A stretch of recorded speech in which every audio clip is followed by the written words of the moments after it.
Bryn Castellanos had perfected the art of invisibility long before she ever stepped foot in Lincoln Memorial High School. At barely 5 feet tall, with a frame so slight that strong gusts of wind during Chicago's brutal winters could actually stop her progress across the school parking lot. She had learned that drawing attention to herself only invited trouble. Her thick-rimmed glasses, held together with medical tape after one too many accidental drops, constantly slipped down her narrow nose, no matter how many times she pushed them back up. The wire frames had belonged to her grandmother originally, passed down when her family couldn't afford new ones, and they were at least 2 prescriptions too weak for her steadily worsening eyesight. Her dark hair, unruly and coarse, defied every attempt at taming despite the arsenal of bobby pins, hair ties, and drugstore styling products her mother had optimistically purchased over the years. Each morning, Bryn would spend 20 minutes in front of her bedroom mirror, wrestling with stubborn cowlicks and rebellious curls that seemed determined to make her look as disheveled as possible. The mirror itself was cracked along one corner, a spider web of fractures that her father kept promising to replace but never quite got around to, much like the leaky faucet in the kitchen and the loose board on the front porch step. The Castellanos family lived in a narrow 2-story house wedged between an auto repair shop and a corner grocery store on the south side of town, where the sound of traffic was constant and the smell of exhaust mixed with the aroma of Mrs. Chen's cooking from next door.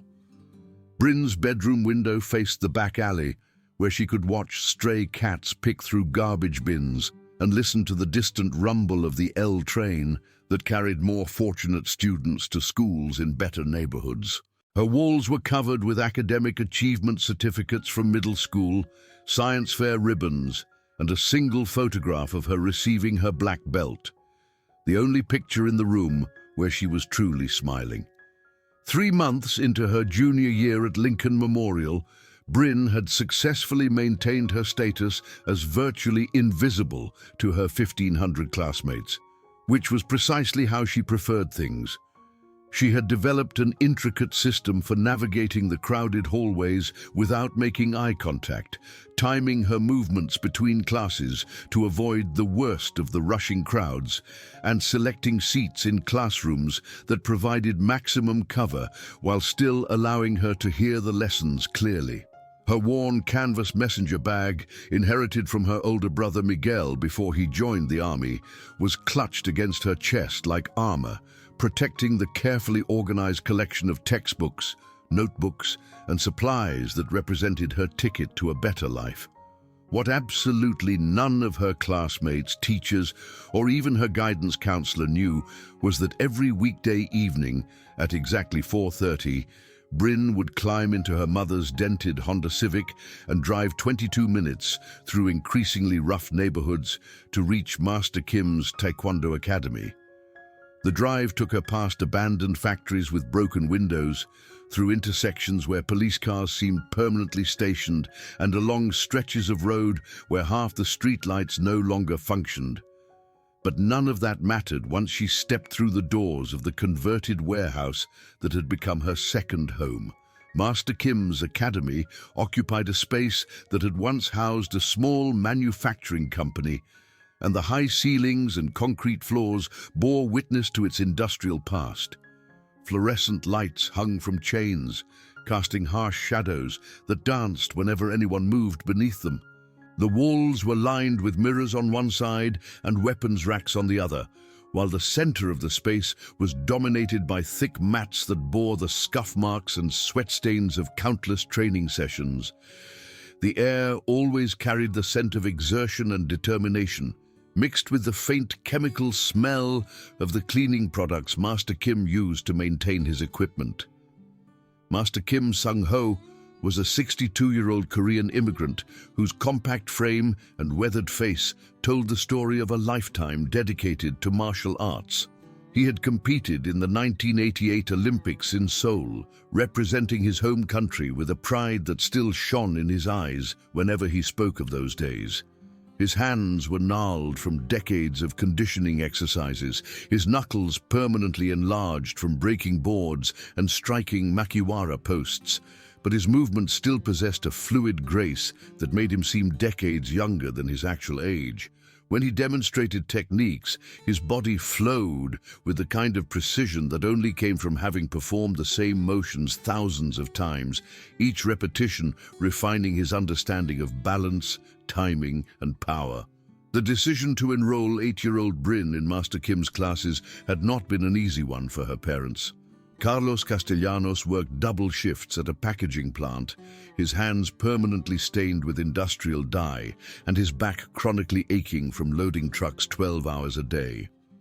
Maria Castellanos cleaned office buildings downtown during the night shift, coming home just as her family was waking up, exhausted but determined to provide for her children's future. The monthly fee for taekwondo lessons represented a significant sacrifice for a family already stretching every dollar. But they had watched their daughter shrink further into herself with each passing year and knew that something had to change. Young Bryn had been all elbows and knees, a collection of sharp angles and nervous energy, who tripped over her own feet and startled at sudden noises. Master Kim saw something in her that others had missed. Not potential in the traditional sense, but a quiet desperation that reminded him of his own childhood in post-war Korea, where showing weakness could mean going hungry. He recognized the way she watched everything with careful attention, analyzing and memorizing details that other children ignored. Most importantly, he saw that beneath her timid exterior burned a fierce intelligence and an almost supernatural capacity for focused determination. Taekwondo is not about fighting, Master Kim had explained during that first nervous conversation with her parents, his accented English carefully measured. It is about finding the strength that already exists inside you and learning to use it properly. Your daughter has much strength. She just doesn't know it yet. The early months of training had been a revelation in humiliation and small triumphs. Bryn's natural flexibility meant she could eventually perform kicks that other students struggled with, but her lack of coordination resulted in countless falls and embarrassing mistakes. Master Kim never raised his voice or showed frustration, instead offering quiet corrections and patient demonstrations that gradually built her confidence along with her skills. He worked with her after regular class hours, understanding that she needed extra attention, but was too proud to admit it in front of the other students. Balance comes from inside, he would remind her as she wobbled through basic stances. Your body is just following what your mind already knows. Trust yourself. The other students at the academy came from various backgrounds, some from middle-class families looking for character-building activities for their children, others from rough neighborhoods where martial arts training was seen as practical self-defense. There was Danny Martinez, whose older brothers had all been in gangs and who used taekwondo as an alternative to street fighting. Sarah Kim, Master Kim's own niece, possessed natural athletic ability but lacked discipline and often coasted through training sessions. Marcus Washington was a soft-spoken boy whose parents hoped martial arts would help him deal with bullies at his own school. Over the years, Bryn had watched many students come and go, their initial enthusiasm fading when they realized that mastering martial arts required years of dedicated practice rather than weeks of casual effort. She had seen naturally gifted athletes give up when progress came slowly and watched less coordinated students surpass others through sheer persistence. Through it all, she remained constant, showing up even when she was sick, even when family obligations created conflicts, even when her teenage social life suffered because she spent her evenings training instead of hanging out with friends she didn't have anyway. Master Kim's teaching philosophy emphasized traditional values alongside technical proficiency. Students were expected to bow when entering and leaving the academy, to address instructors with respect, and to help maintain the facility by cleaning mats and organizing equipment. More importantly, they were taught that martial arts skills came with serious responsibilities. Every technique they learned was demonstrated first in its practical application, then analyzed for its potential to cause harm. Students who showed aggressive tendencies or spoke about using their training to intimidate others were quietly but firmly counseled about the true purpose of martial arts. A black belt is not a license to fight, Master Kim would say during his philosophical discussions with advanced students. It is a promise to avoid fighting whenever possible and to use your skills only to protect yourself or others who cannot protect themselves. The strongest person in any room is often the one who chooses not to prove it. By the time Bryn turned 14, she had earned her black belt through a grueling testing process that pushed her to her physical and mental limits. The test lasted 6 hours and included demonstrations of forms, sparring with multiple partners, board breaking with various techniques, and answering detailed questions about Taekwondo history and philosophy. Master Kim's standards were notoriously high. He had promoted only 17 black belts in his 15 years of teaching, and each one had earned their rank through exceptional dedication and skill. The board-breaking portion of Bryn's test had been particularly memorable. Standing before a panel of visiting masters and senior students, her small frame dwarfed by the thick pine boards arranged before her, she had demonstrated techniques that seemed impossible for someone her size. Her hammer fist shattered 2 boards stacked vertically. Her sidekick demolished a board held at head height by 2 assistants.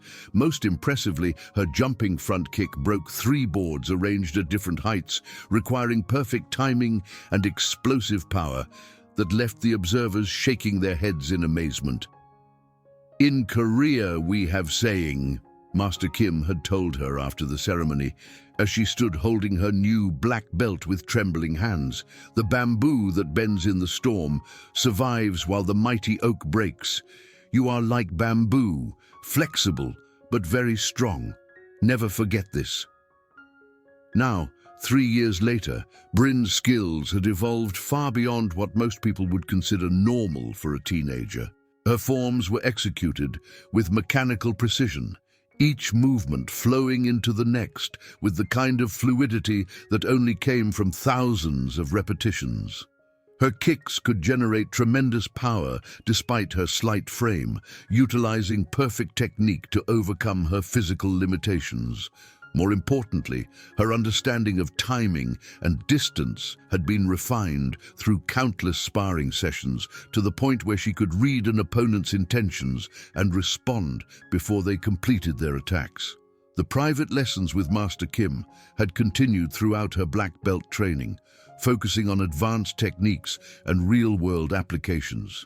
He taught her joint locks that could control larger opponents, pressure point strikes that could incapacitate without causing permanent damage, and defensive strategies for dealing with multiple attackers. These sessions were conducted with the understanding that such knowledge came with increased responsibility. The more capable she became of defending herself, the more important it became that she use that capability wisely. "Power without control is meaningless," Master Kim would remind her during their most intensive sessions. "But control without the will to use it when necessary is equally useless. You must learn to recognize when the time for walking away has ended, and you must be prepared to act decisively when that moment comes." Those words echoed through Bryn's mind constantly as she navigated the hostile environment of Lincoln Memorial High School, her muscles maintaining the memory of countless training sessions, even as she forced herself to project an image of helplessness and vulnerability. Every day was an exercise in self-control, watching potential conflicts develop and choosing to avoid them rather than engage. She knew exactly how to defend herself against any threat she was likely to encounter, but she also knew that using those skills would fundamentally change who she was and how others perceived her. The school itself was a testament to declining public funding and administrative indifference. Built in the 1960s with the optimistic belief that architecture could inspire learning, Lincoln Memorial now showed the wear and tear of decades of deferred maintenance. The hallways were lined with lockers that no longer closed properly, their green paint chipped and faded to an institutional grey-green that matched the mood of most students who walked past them. Fluorescent lights flickered unpredictably, casting sickly shadows that made everyone look pale and unhealthy. The floors were polished linoleum that showed every scuff mark and piece of tracked-in dirt, despite the efforts of a janitorial staff that had been reduced by budget cuts to just 2 people for the entire building. Bryn's daily routine had been carefully crafted to minimize potential conflicts while still allowing her to excel academically. She arrived at school 15 minutes after the first bell, when most students were already in their first period classes and the hallways were relatively empty. Her locker was located in a less popular section of the building, near the music rooms where fewer students congregated. She had memorized the schedules of the most popular and aggressive students, allowing her to plan routes that avoided their usual gathering spots. Her academic record was impeccable, straight A's in all subjects, with particular strengths in mathematics and science that had earned her recommendations for advanced placement courses.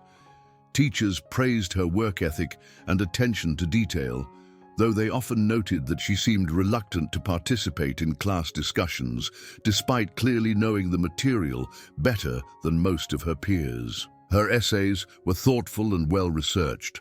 Her lab reports were models of scientific precision, and her test scores consistently ranked in the top 5% of her class. But academic excellence, she had learned, could be as much a liability as an asset in the social hierarchy of high school. Students who struggled academically sometimes viewed her success as a personal affront, as if her achievements somehow diminished their own worth.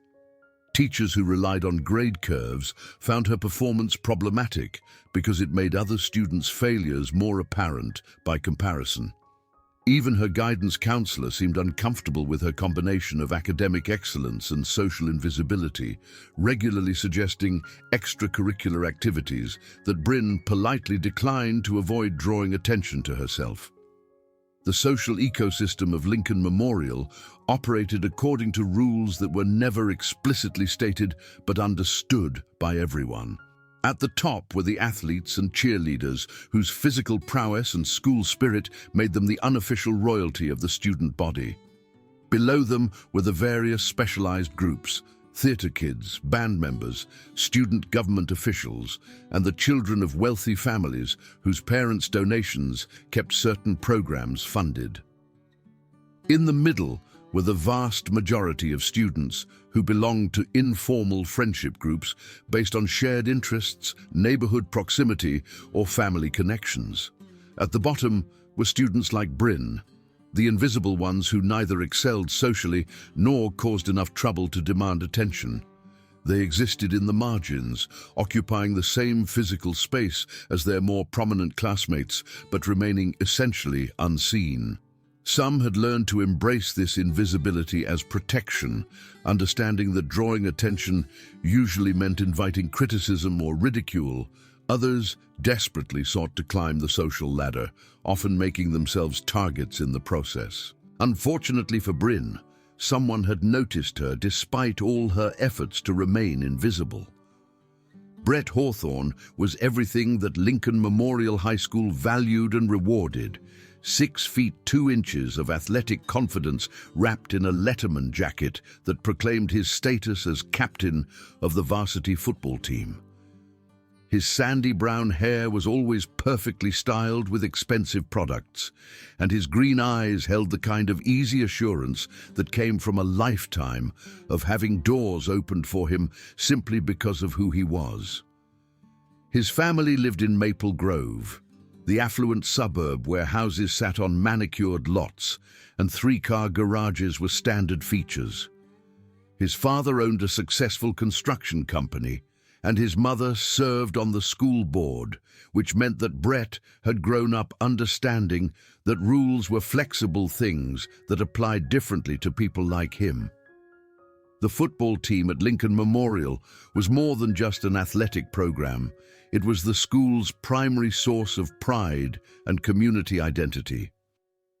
Friday night games drew crowds that included not just students and parents, but alumni, local business owners, and politicians looking to connect with constituents. Brett's position as quarterback and team captain made him the face of this institution, a responsibility he embraced with the confidence of someone who had never seriously doubted his own importance. His physical presence dominated any space he entered. Years of weight training and athletic conditioning had built a frame that was both powerful and graceful, equally capable of threading a football through a narrow window or intimidating opponents through sheer size. His hands were large and calloused from handling footballs and weight room equipment, and his voice carried the kind of authoritative tone that made teachers and students alike pay attention when he spoke. But Brett's most dangerous quality was not his physical strength or his social status. It was his intelligence. He understood the complex social dynamics of high school with the calculating precision of a chess master, able to identify weaknesses and exploit them while maintaining plausible deniability. He knew exactly how far he could push before facing consequences, and he was skilled at making his cruelty appear accidental or justified to authority figures who were inclined to give him the benefit of the doubt. His two constant companions were equally problematic in their own ways. Jake Morrison was a stocky linebacker whose family had moved to the district specifically to get him onto Lincoln Memorial's football team. His father had been a college player whose career ended with a knee injury, and he had transferred all of his frustrated athletic ambitions to his son. Jake's humor ran toward the cruel and physical. He was the type to laugh loudly at someone else's pain and then claim he was just kidding when called on it. His loyalty to Brett was absolute, based partly on genuine friendship, but mostly on his understanding that being in Brett's inner circle protected him from becoming a target himself. Kyle Patterson represented a different type of high school predator, the wealthy kid whose family's money bought him access to popular circles despite his complete lack of personality or athletic ability. His father was a prominent lawyer whose firm handled legal work for the school district, which meant that Kyle enjoyed a level of protection that extended far beyond normal teenage consequences. He was smart enough to never initiate conflicts himself, but cruel enough to participate enthusiastically when Brett provided the leadership. His contributions to their group's bullying campaigns usually involved psychological warfare, spreading rumors, social media harassment, and the kind of subtle exclusion that was difficult to prove but devastating to experience. Together, the three of them formed a toxic triumvirate that had terrorized Lincoln Memorial's more vulnerable students for years. Their methods were sophisticated and varied, ranging from crude physical intimidation to elaborate social manipulations that could destroy a student's reputation or friend group. Teachers and administrators either failed to recognize the extent of their activities or chose to ignore them rather than confront students whose families wielded significant influence in the community. The first incident between Brett and Bryn occurred on a Tuesday morning that had started like any other. October in Chicago brought the kind of weather that made everyone slightly irritable. Cold enough to require jackets, but not cold enough for winter clothing, with a persistent drizzle that turned fallen leaves into slippery hazards on sidewalks and parking lots. Bryn had arrived at school precisely on schedule, checked her first period classroom to confirm the location hadn't changed, and was quietly organizing her locker when she became aware of someone standing too close to her personal space. Well, well, well. Brett's voice carried the kind of false friendliness that immediately put her on alert. If it isn't the mysterious skeleton girl. The nickname was new, but Bryn recognized the tone and the danger it represented.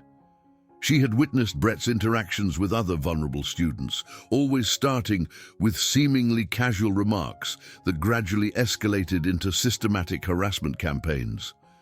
Her hands continued organizing textbooks while her mind automatically assessed her situation. Exits were blocked by the growing crowd of students changing classes. Potential witnesses were present but unlikely to intervene, and Brett's position gave him multiple options for escalating if she didn't respond appropriately. "I don't know what you're talking about," she replied quietly, not turning around. "Oh, I think you do," Brett continued, leaning against the adjacent locker with practiced casualness. "See, I've been watching you, and I think there's something seriously wrong with your eating situation. I mean, look at you. A strong wind could blow you to the next county." Jake appeared on her other side, effectively boxing her in against the lockers. His presence was more overtly threatening than Brett's calculated charm, all bulk and aggression barely contained by the social setting. "Yeah, it's like looking at one of those kids in the commercials, you know, the ones where they ask for donations." "That's not very nice, Jake," Brett said with mock concern. "But you're not wrong. I mean, when's the last time you saw this girl eat anything? Maybe we should be worried about her health." The conversation was attracting attention from passing students, but not the kind that might help her situation. Most people recognized the dynamic playing out and hurried past, unwilling to risk becoming targets themselves. A few slowed down to watch, drawn by the same morbid curiosity that made people stare at traffic accidents. None looked like they were considering intervention. Bryn's training had taught her to assess threats objectively, without letting fear cloud her judgment. Brett was clearly the leader and primary threat, but his position and the public setting meant he was unlikely to resort to direct physical violence immediately. Jake was the muscle, probably hoping for an excuse to demonstrate his dominance, but also constrained by the school environment. Her best option was to disengage without providing them ammunition for escalation. "I need to get to class," she said, attempting to close her locker and leave. Brett's hand shot out and slammed the locker door shut with a metallic bang that echoed through the hallway. The sound was loud enough to draw additional attention, but also clearly aggressive enough that Bryn felt justified in considering it a physical threat. Her body automatically shifted into a more balanced stance, weight evenly distributed, and muscles prepared to move in any direction. "I'm talking to you," Brett said, his voice taking on an edge that hadn't been there before. "That means you wait until I'm finished." "I don't want any trouble," Bryn replied, which was both completely true and strategically appropriate. Establishing her peaceful intentions in front of witnesses might prove important later if the situation escalated beyond her control. "Trouble?" Brett laughed, and Jake joined in with the kind of forced enthusiasm that suggested he didn't entirely understand what was funny. "Who said anything about trouble? I'm trying to help you here. I'm concerned about your health." "She looks like she needs to eat a sandwich," Jake added helpfully. "Maybe 5 or 6 sandwiches and a pizza." "That's not very sensitive, Jake," Brett said, still maintaining his role as the reasonable one.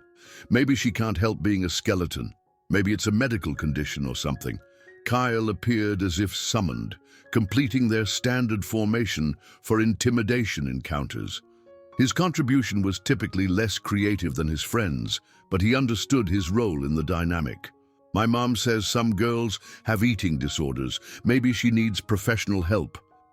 The implication was clear and calculated. By suggesting she had an eating disorder, they were simultaneously insulting her appearance and creating a narrative that would make any aggressive response from her seem like evidence of psychological problems. If she reacted angrily, she would be the unstable girl who couldn't handle helpful concern from worried classmates. If she didn't react, they could continue escalating their helpful suggestions until she did. "I appreciate your concern," Bryn said carefully, "but I'm fine. Now, I really do need to get to class."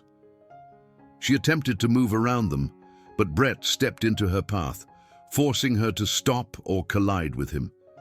His smile never wavered, maintaining the facade of friendly conversation even as his actions became increasingly threatening. "See, that's where I think you're wrong," he said, his voice dropping low enough that only their small group could hear clearly.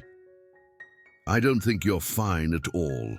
I think you're about as far from fine as a person can get. And I think it's my responsibility as a fellow student to make sure someone keeps an eye on you." The threat was subtle but unmistakable. Brett was establishing himself as someone who would be watching her, which meant the harassment would continue and likely escalate. Bryn's mind raced through possible responses, discarding options that would make the situation worse while looking for something that might discourage further attention. "That's very thoughtful," she said finally, "but really not necessary." "Oh, but I think it is," Brett replied. "In fact, I think I should probably mention my concerns to a teacher, just in case." The implicit threat was that he would spread rumors about her having an eating disorder, potentially involving school counselors and creating official documentation that could follow her for the rest of her academic career. It was a sophisticated form of blackmail disguised as concern, and it demonstrated just how calculating Brett could be when he identified a target. The warning bell rang, providing Bryn with the excuse she needed to attempt another exit. "I'm going to be late." This time Brett allowed her to pass, but his parting words followed her down the hallway. "Don't worry, skeleton girl, I'll be keeping an eye on you." The encounter had lasted less than 5 minutes, but its effects lingered throughout the rest of her day. Bryn found herself constantly looking over her shoulder, hyper-aware of every conversation happening near her, wondering if Brett was already spreading his concerns about her health to teachers or other students. The nickname Skeleton Girl appeared to be sticking, as she overheard it whispered by students who hadn't been present for the original conversation. Her first-period physics teacher, Mr. Rodriguez, was a dedicated educator who genuinely cared about his students, but he was also overwhelmed by class sizes that exceeded 30 students and administrative demands that left little time for individual attention. He noticed that Bryn seemed more distracted than usual, but attributed it to typical teenage stress rather than recognizing the signs of a student under systematic attack. During lunch, Bryn retreated to her usual corner table in the cafeteria, a spot she had chosen specifically because it provided clear sightlines to all entrances while being far enough from high-traffic areas to discourage casual visitors. She picked at her sandwich, turkey and cheese on white bread, the same lunch she brought every day because it was economical and didn't require heating, while reviewing notes for her afternoon chemistry test. The cafeteria at Lincoln Memorial was a study in controlled chaos, with 500 students trying to eat, socialize, and decompress in a space designed for half that number. The noise level was consistently overwhelming, a constant din of conversations, scraping chairs, and clattering trays that made concentration difficult and genuine communication nearly impossible. The long tables were arranged in informal territories that reflected the school's social hierarchies, with the most popular students claiming prime real estate near the windows, while less desirable groups were relegated to areas near the kitchen doors and garbage cans. Bryn's chosen table was technically in neutral territory, but its isolation made it clear that she was sitting alone by choice rather than invitation. She had long ago given up any pretense of trying to join existing groups, understanding that her academic success and social awkwardness made her an unwelcome addition to most friend circles. Instead, she used the time to read ahead in her textbooks or complete homework assignments, treating lunch as an extension of study hall. She was halfway through a particularly complex chemistry problem when she noticed Brett and his friends settling at a table that provided a clear view of her location. They weren't looking directly at her, but their positioning was deliberate enough that she understood the message. She was being watched, just as Brett had promised. The psychological pressure of constant observation was something Master Kim had discussed during their philosophical conversations about mental discipline. Your mind is like a muscle, he had explained. The more you worry about potential threats, the weaker it becomes. You must learn to acknowledge danger without allowing it to consume your thinking. Bryn applied those lessons now, forcing herself to complete her chemistry review even as she remained peripherally aware of the continuing surveillance. When she finished eating, she disposed of her trash and left the cafeteria through the exit farthest from Brett's table, neither hurrying nor looking back to see if they were following. The afternoon classes passed without incident, but Bryn found herself analyzing every interaction for signs that Brett was already implementing his campaign against her. When her chemistry teacher, Mrs. Patterson, asked if she was feeling well, Bryn wondered if it was genuine concern or if Brett's worried comments had already reached the faculty.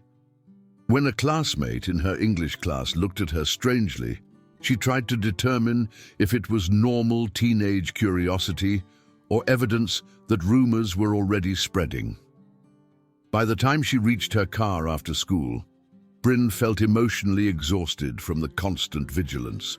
The drive to Master Kim's academy provided a necessary buffer between her school life and her training, allowing her to transition from the hyper-aware defensive mindset of a potential victim to the focused discipline of a martial artist.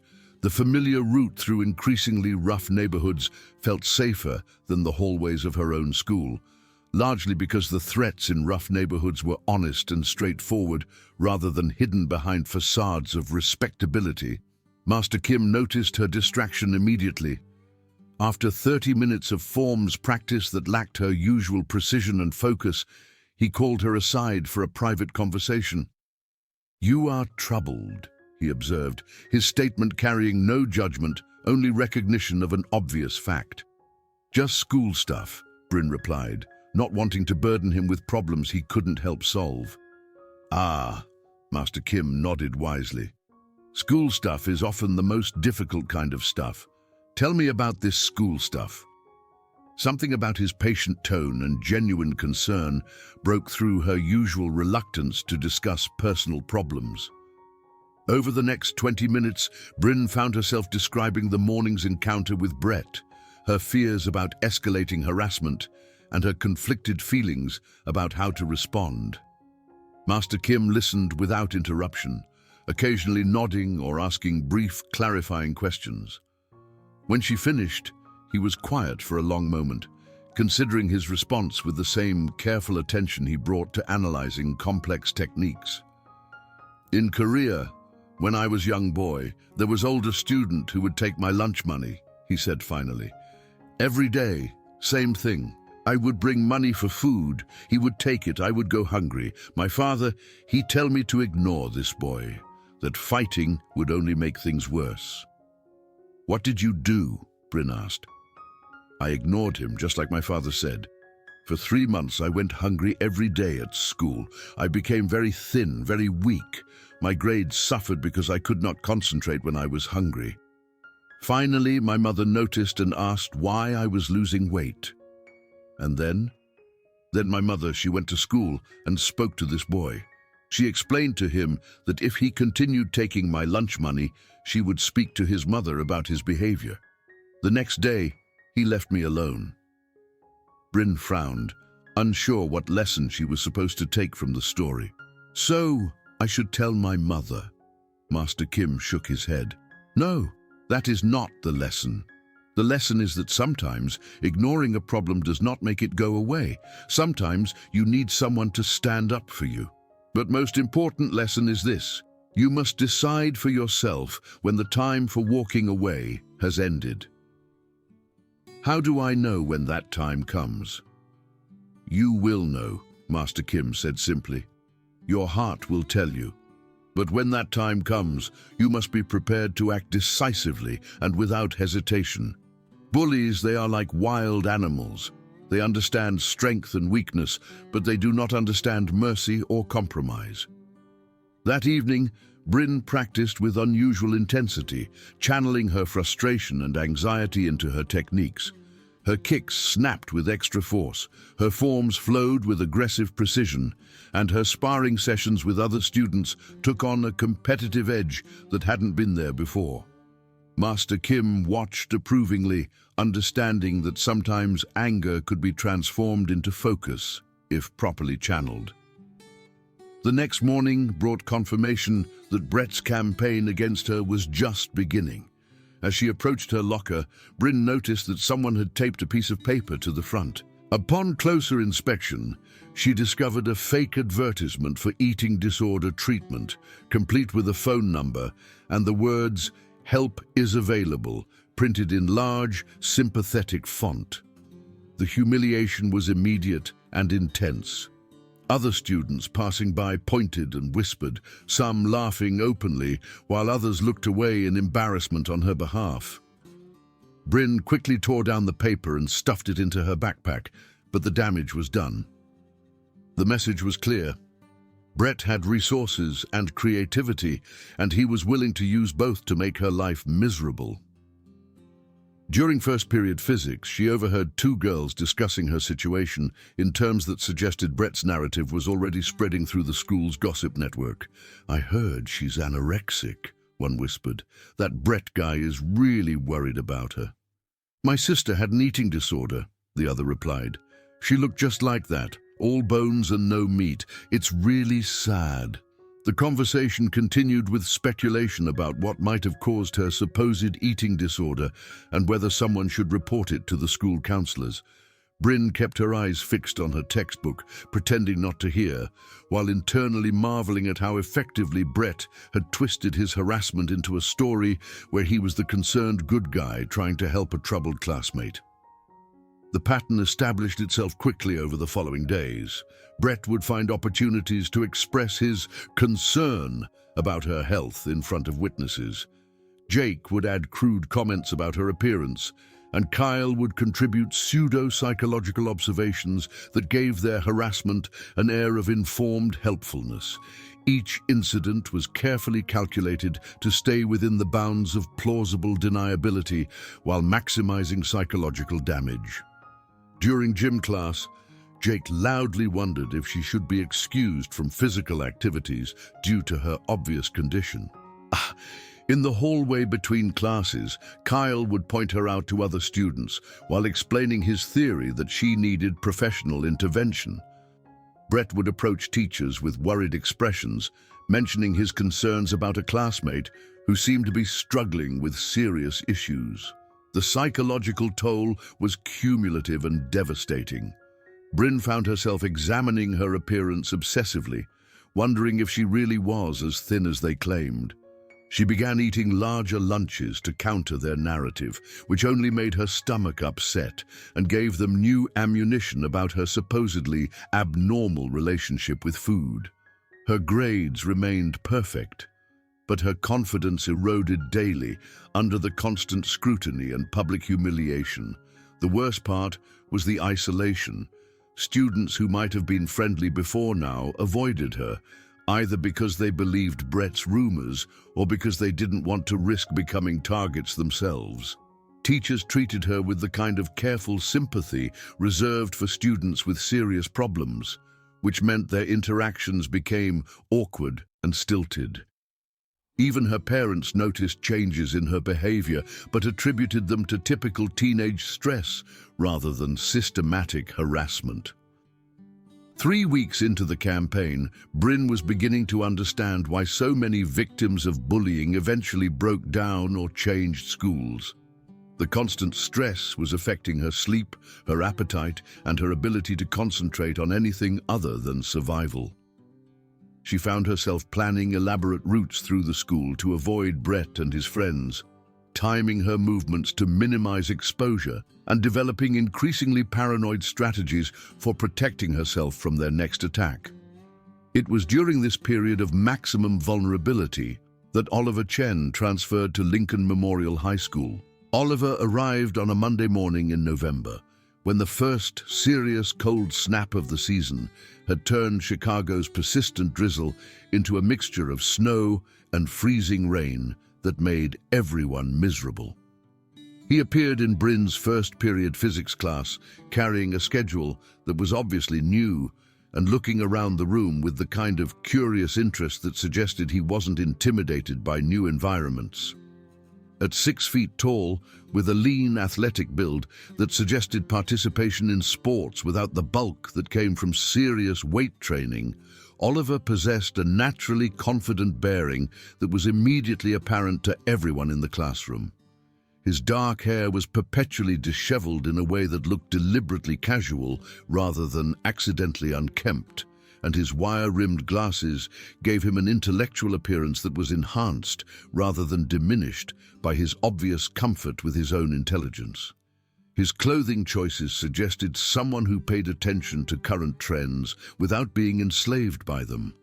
Well-fitted jeans, casual button-down shirts, and a leather jacket that was clearly expensive, but not flashy.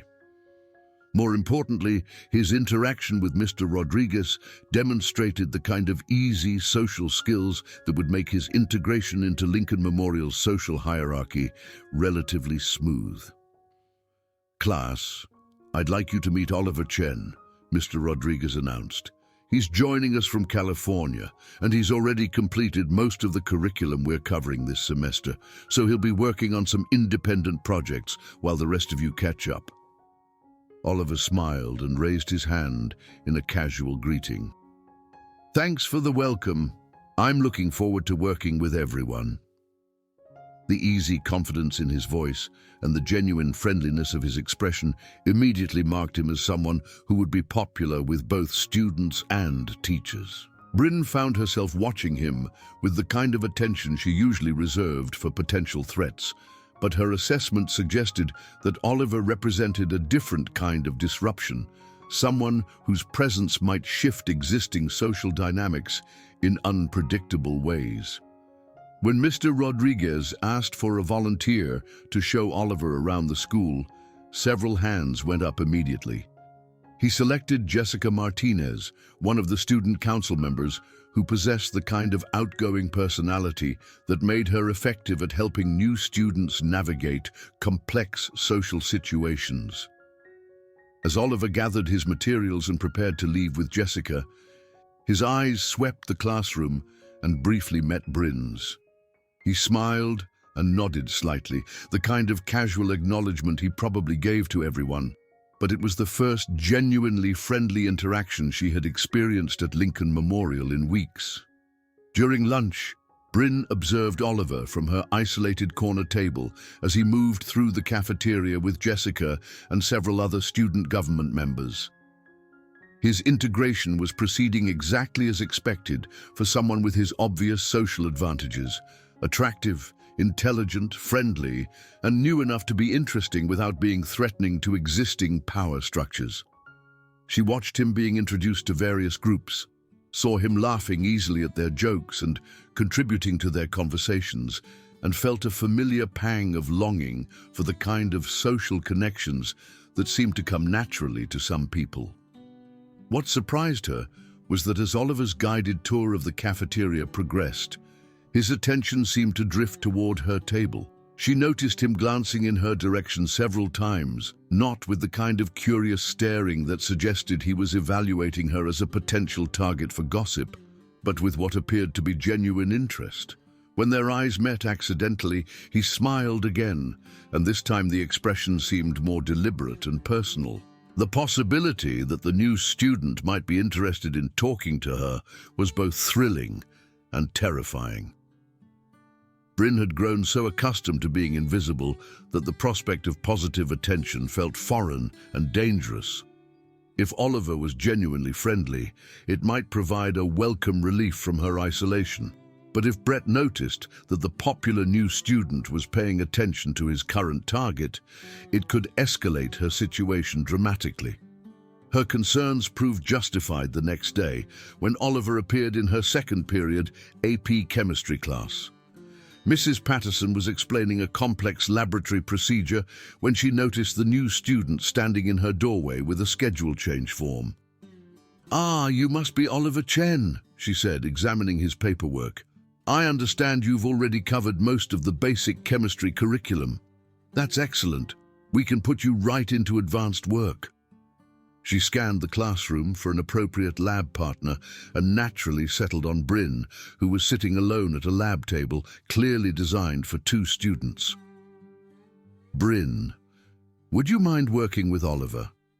You're both working at an advanced level, and I think you'll complement each other well." Bryn's heart rate increased dramatically as Oliver approached her table with his equipment and materials. She had been working alone all semester, partly because other students found her academic intensity intimidating, but mostly because her isolated status made her an undesirable partner for group work. Now she was being paired with the most promising new student to arrive at Lincoln Memorial in years, and she had no idea how to handle the situation. "Mind if I sit here?" Oliver asked, even though the seating assignment had been determined by the teacher. His politeness suggested genuine consideration for her comfort rather than mere social convention. "It's fine," Bryn replied, immediately regretting how awkward she sounded. Oliver settled into the chair beside her and began organizing his materials with the kind of methodical precision that suggested serious academic habits. His notebook was filled with detailed notes in handwriting that was both legible and efficient, and his textbook showed signs of extensive use despite being obviously new. "So," he said casually as Mrs. Patterson continued explaining the day's experiment, "I heard you're one of the top students in the class. That's pretty impressive." Bryn felt herself blushing and hoped it wasn't visible. Compliments about her academic performance were rare enough that she never knew how to respond appropriately. "I just pay attention," she said. "Yeah, well, paying attention is harder than most people think," Oliver replied, "especially in a new school where you don't know anyone and everything feels different."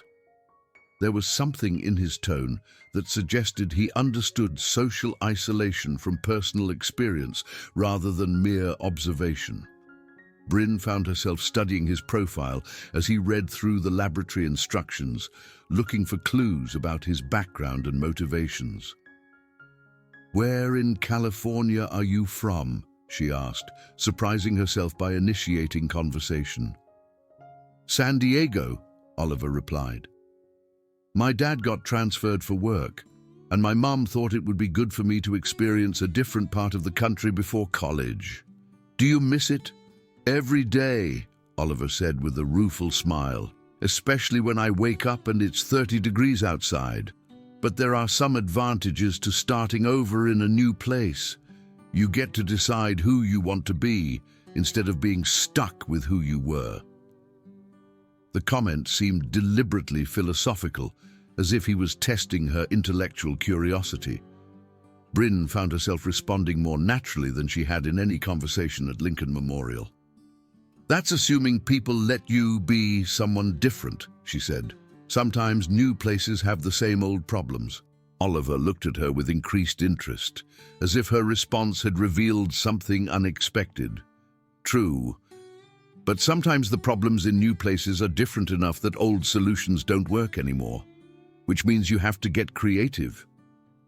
Their conversation was interrupted by Mrs. Patterson's instructions to begin the laboratory procedure, but Bryn found herself more engaged in the class than she had been all semester. Oliver's approach to experimental work was methodical and precise, similar to her own, but he also brought a creative curiosity that made familiar procedures more interesting. "You know," he said as they waited for their solution to reach the proper temperature, "I was thinking about what you said earlier, about new places having the same old problems. What kind of problems were you thinking of?" The question was casual enough to avoid seeming intrusive, but specific enough to suggest that Oliver was genuinely interested in her perspective rather than just making conversation. Bryn found herself considering how much she wanted to reveal about her situation. "Just typical high school stuff," she said finally. "You know how it is." "Actually, I don't," Oliver replied.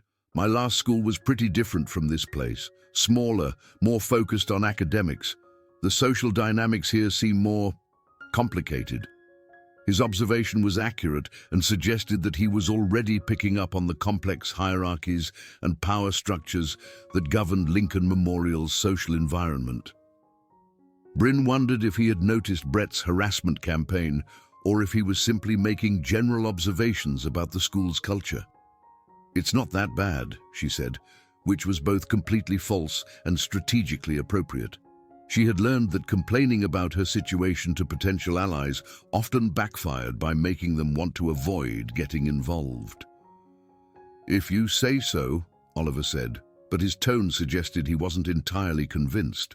They completed the rest of the laboratory work in comfortable silence, each focused on their assigned tasks but aware of the other's presence in a way that felt natural rather than forced. When the bell rang and they began cleaning up their equipment, Oliver made a suggestion that caught Bryn completely off guard. "Listen, I was wondering if you might want to study together sometime. You obviously know this material really well, and I'm still getting used to how they teach things here." The invitation was casual and practical, framed in terms of mutual benefit rather than charity, which made it easier for Bryn to consider accepting. But she was also aware that being seen spending time with the popular new student might attract exactly the kind of attention she had been trying to avoid. "I usually study in the library after school," she said carefully. "It's pretty quiet there." "Perfect," Oliver replied. "How about tomorrow?" "I've got some time before robotics club starts." The mention of robotics club confirmed Bryn's assessment that Oliver would integrate quickly into Lincoln Memorial's academic and extracurricular communities. Students who joined specialized clubs on their second day of school were clearly confident about their social prospects and unafraid of standing out from the crowd. "Okay," Bryn agreed, surprising herself with the decision. "Great," Oliver said, gathering his materials. "See you tomorrow."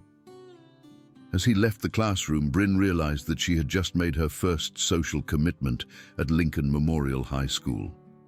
The prospect was both exciting and terrifying, opening possibilities she'd stopped allowing herself to imagine, while also creating new vulnerabilities that Brett and his friends might exploit.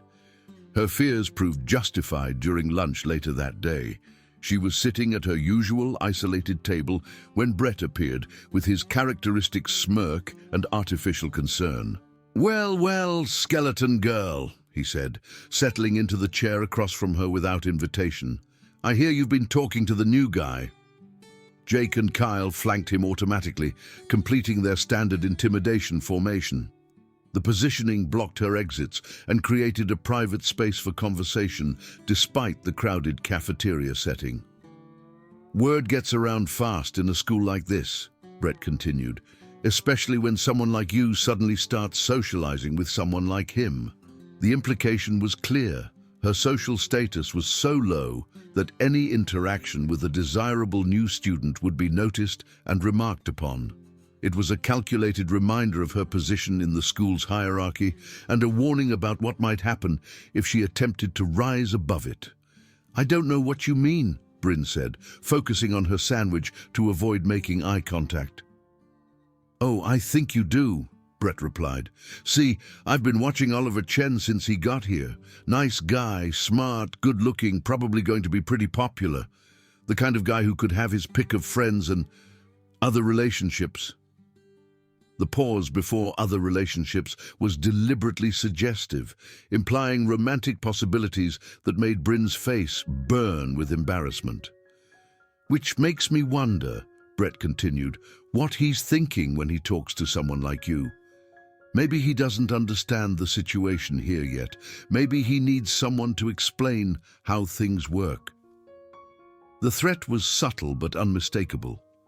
Brett was suggesting that he would interfere in her developing friendship with Oliver, either by poisoning Oliver's opinion of her or by making Oliver himself a target of harassment. There's no situation, Bryn said quietly. Isn't there?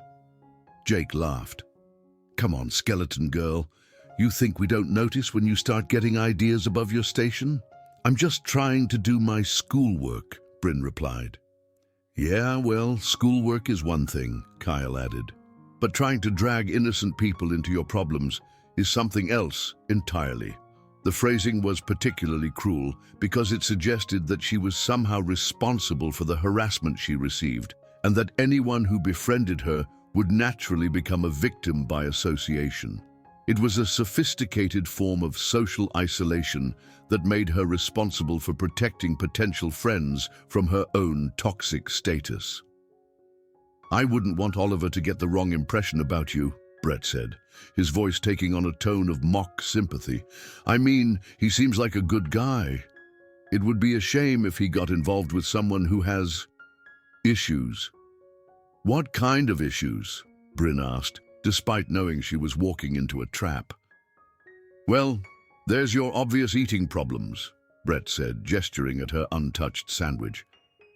And your antisocial behavior, and the way you seem to attract drama wherever you go.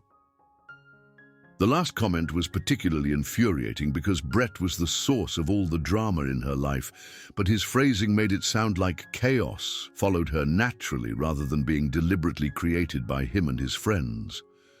I don't attract drama, she said. No? Brett raised an eyebrow. Because it seems like everywhere you go, people end up talking about your problems. Your health issues, your social difficulties, your family's financial situation. The mention of her family's economic status was a new low, suggesting that Brett had been researching her background and was prepared to attack her on multiple fronts. Bryn felt a flash of anger that was quickly suppressed by the understanding that any emotional reaction would only encourage further harassment. My family is fine, she said. If you say so, Brett replied with obvious disbelief. But the point is, Oliver seems like the kind of guy who values his reputation, and being associated with someone who has as many problems as you do, well, that could hurt his chances of fitting in here. Dies. The threat was now explicit. If she continued developing a friendship with Oliver, Brett would ensure that Oliver became aware of all the rumors and gossip surrounding her situation. Given Oliver's obvious social advantages, he would likely choose to protect his own reputation by distancing himself from her, rather than defending someone he barely knew. I think Oliver can make his own decisions about who to talk to, Bryn said, attempting to show more confidence than she felt. Can he? Brett asked. I mean, making good decisions requires having good information. And right now, Oliver doesn't have all the information he needs to understand what kind of person you really are. What kind of person am I? Bryn asked, genuinely curious to hear how Brett would characterize her. The kind who needs help, Brett said with false sincerity. The kind who has serious issues that affect everyone around her. The kind who might not be stable enough for normal social relationships. Jake leaned forward, adding his contribution to the psychological warfare. Yeah, like what if you have some kind of breakdown in front of him? What if you start crying or freaking out because someone looks at you wrong? That would be really embarrassing for him, Kyle agreed, especially if it happened in front of other people. He'd probably never live it down. The scenario they were painting was designed to make her feel responsible for protecting Oliver from her own supposed instability. By suggesting that her emotional reactions were unpredictable and potentially embarrassing, they were trying to convince her that any friendship with Oliver would inevitably harm his social prospects. I'm not going to have a breakdown, Bryn said. How do you know? Brett asked. I mean, you're already showing signs of stress.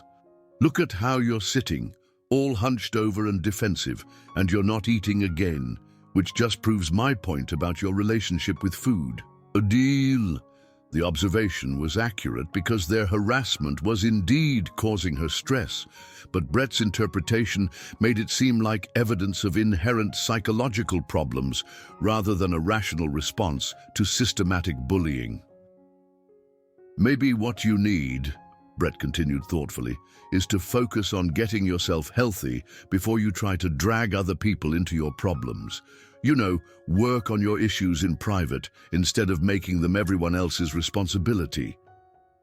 The suggestion sounded reasonable on the surface, but was actually a demand that she isolate herself completely from potential friendships, while Brett continued his harassment campaign unopposed.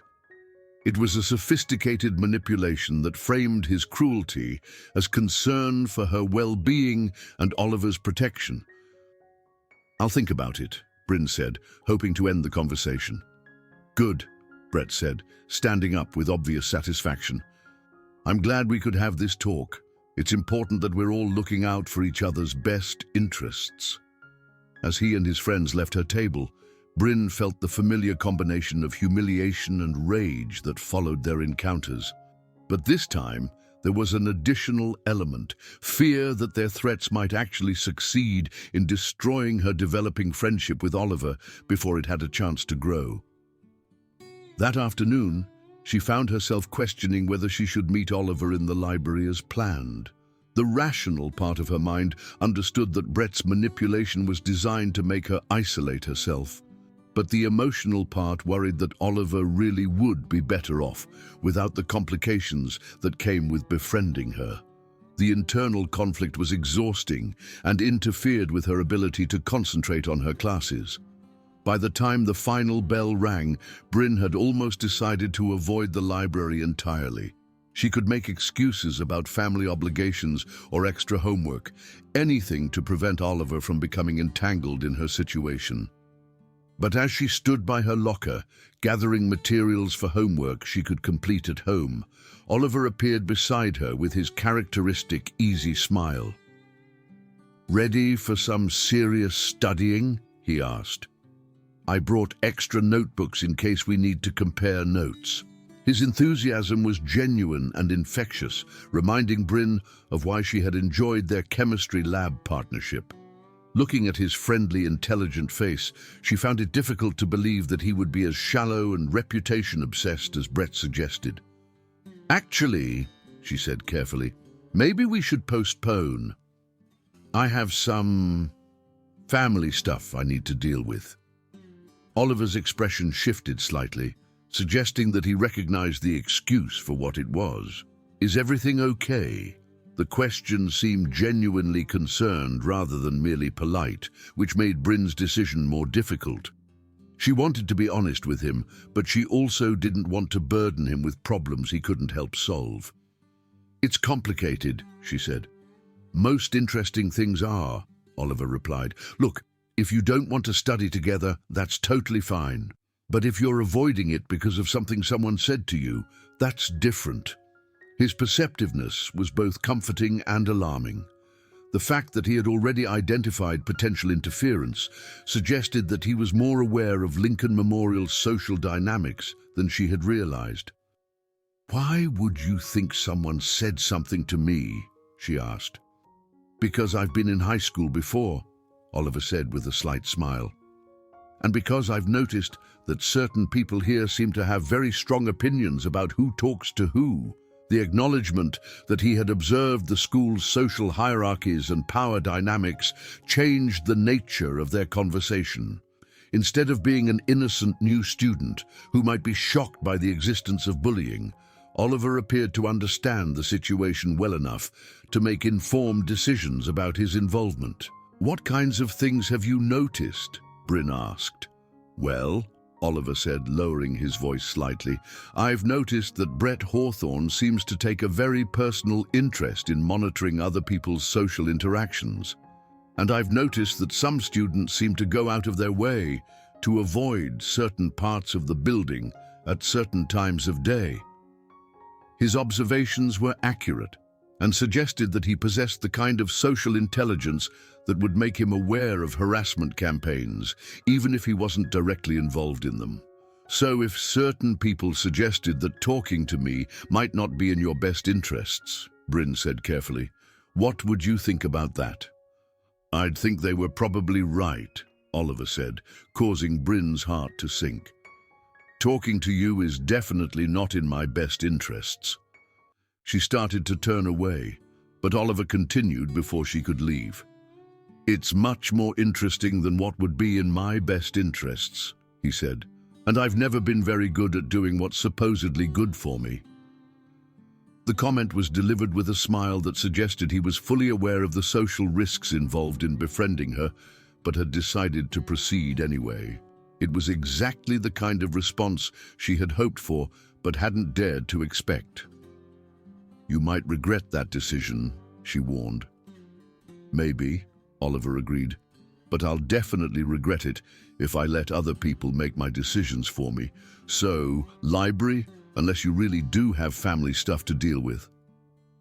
Bryn looked at his expectant expression and made her choice. Library it is. The next hour passed more pleasantly than any she had experienced at Lincoln Memorial. Oliver proved to be an excellent study partner, focused when concentration was required, but willing to engage in thoughtful discussions about the material that helped both of them understand concepts more deeply. His approach to learning was similar to hers in its thoroughness and precision, but he brought a creative curiosity that made familiar subjects more interesting. More importantly, he treated her as an intellectual equal, rather than someone who needed help or protection. Their conversation ranged from chemistry homework to college plans to philosophical questions about the nature of learning itself. For the first time since starting high school, Bryn felt like she was engaging her mind fully rather than simply completing assignments. You know, Oliver said as they packed up their materials, you're really good at explaining complex concepts. Have you thought about tutoring or teaching? Not really, Bryn replied. I mean, I like helping people understand things, but I'm not sure I'm cut out for dealing with groups of students. Why not? The question was casual, but Bryn sensed that Oliver was genuinely interested in her answer. She considered various responses, most of which would require explaining her social situation in more detail than she was ready to share. I'm better at working with individuals than with groups, she said finally. That makes sense, Oliver said. Group dynamics can be pretty complicated, especially when people have different motivations and agendas. Again, his comment suggested awareness of social complexities that went beyond typical teenage concerns. Bryn found herself wondering about his background and what experiences had given him such insight into human behavior. What about you? She asked. What are you planning to do after high school? Engineering, probably, Oliver replied. I'm interested in robotics and artificial intelligence, but I also like the idea of designing systems that help people solve practical problems. That sounds fascinating. It is, but it's also pretty isolating sometimes. You spend a lot of time working alone, trying to solve problems that most people don't understand or care about. That's part of why I was hoping to find some people here who actually enjoy learning for its own sake. The comment felt like both an explanation and an invitation. Oliver was acknowledging that he had approached her partly because she represented intellectual compatibility rather than social advancement, which made his friendship feel more genuine and less fragile. Well, Bryn said, if you ever want someone to discuss complicated problems with, I'm usually here after school. I'll keep that in mind, Oliver said. Same time tomorrow? Sure. As they left the library together, Bryn felt lighter than she had in months. Having a friend, even a tentative new friend, changed her perspective on everything from her daily schedule to her long-term plans. For the first time since starting at Lincoln Memorial, she looked forward to coming to school the next day. Unfortunately, Brett had been watching. The escalation began the following morning with a level of sophistication that demonstrated just how calculating Brett could be when he identified a serious threat to his control. Instead of confronting Bryn directly, he began a whisper campaign designed to poison Oliver's opinion of her, while making himself appear to be a concerned friend, looking out for the new student's best interests. Oliver later told her that Brett had approached him between first and second period with an expression of genuine worry and a suggestion that they talk privately. "Look, man," Brett had said, "I know you're new here and still figuring out how things work, so I wanted to give you a heads up about something." "What's that?" Oliver had asked, though he already suspected where the conversation was heading. "It's about Bryn Castellanos," Brett continued. "I saw you guys talking yesterday, and I thought you should know that she's got some pretty serious issues." "What kind of issues?" "Well, for starters, she's got an eating disorder, like a really bad one. She's been getting thinner and thinner all semester, and some of us are genuinely worried about her health." Oliver's response, according to his later account, was skeptical. "She seemed fine when we were studying together." "That's the thing about eating disorders," Brett had said with practiced concern. "People get really good at hiding them, but if you know what to look for, the signs are pretty obvious." He had then proceeded to catalogue Bryn's supposed symptoms: her thin frame, her tendency to pick at her food during lunch, her antisocial behavior, and her apparent difficulty maintaining normal relationships. Each observation was technically accurate, but reframed in a way that suggested psychological problems rather than the effects of systematic harassment. "The thing is," Brett had continued, "she's also got some pretty serious emotional issues. Like, she can be really unpredictable when she's stressed. I've seen her have what looked like panic attacks when people try to help her." "Help her with what?" "With her problems. Look, I'm not trying to be mean here, but she's the kind of person who tends to drag other people down with her. She gets attached to people really quickly, and then, when they try to maintain some boundaries, she can get pretty intense about it." The conversation had continued for several more minutes, with Brett carefully building a narrative that portrayed Bryn as unstable, needy, and potentially dangerous to Oliver's social prospects. He had concluded by suggesting that Oliver might want to be careful about getting too involved in her problems, especially since he was still establishing his own reputation at the school. Oliver had listened politely and thanked Brett for his concern, but he had also been smart enough to recognize manipulation when he encountered it. His previous school experience had apparently included exposure to similar social dynamics, and he understood that the most popular students often felt threatened when their control was challenged by new relationships or changing hierarchies. But Brett's campaign didn't end with that single conversation. Throughout the day, Oliver found himself approached by various students who offered seemingly casual warnings about Bryn's supposed problems. Jake Morrison mentioned her weird behavior in gym class. Kyle Patterson shared his amateur psychological assessment of her family situation. Even some of the girls in Oliver's classes made subtle comments about her antisocial tendencies and the rumors surrounding her eating habits. By lunchtime, Oliver had received enough helpful information to understand that a coordinated effort was being made to discourage his friendship with Bryn.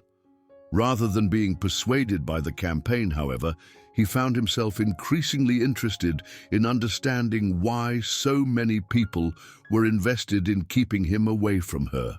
He found her at her usual corner table in the cafeteria, picking at a turkey sandwich while reading ahead in her chemistry textbook. She looked up when he approached, and he could see wariness in her expression that hadn't been there the day before. "Mind if I join you?" he asked. "I thought you were sitting with the student council people," Bryn replied, nodding toward the table where Jessica Martinez and several other popular students were clearly expecting him to join them. "I was thinking about it," Oliver said, settling into the chair across from her. "But their conversation topics are pretty limited.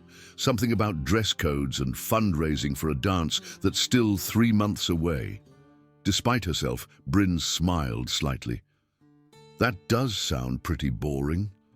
Extremely boring, Oliver agreed, which is why I thought I'd see if you wanted to discuss something more interesting. Like why half the school seems to think I should be careful about talking to you. Bryn's smile faded quickly. What do you mean?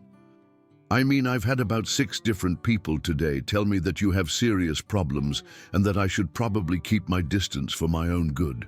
The confirmation that Brett's campaign was already in full swing hit Bryn like a physical blow.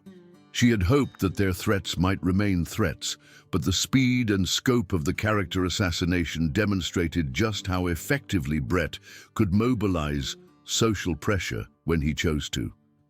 Maybe you should listen to them, she said quietly. Why would I do that?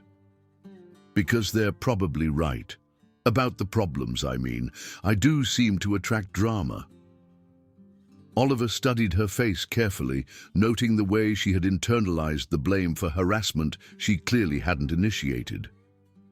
Do you attract drama, or does drama find you? I'm not sure there's a difference.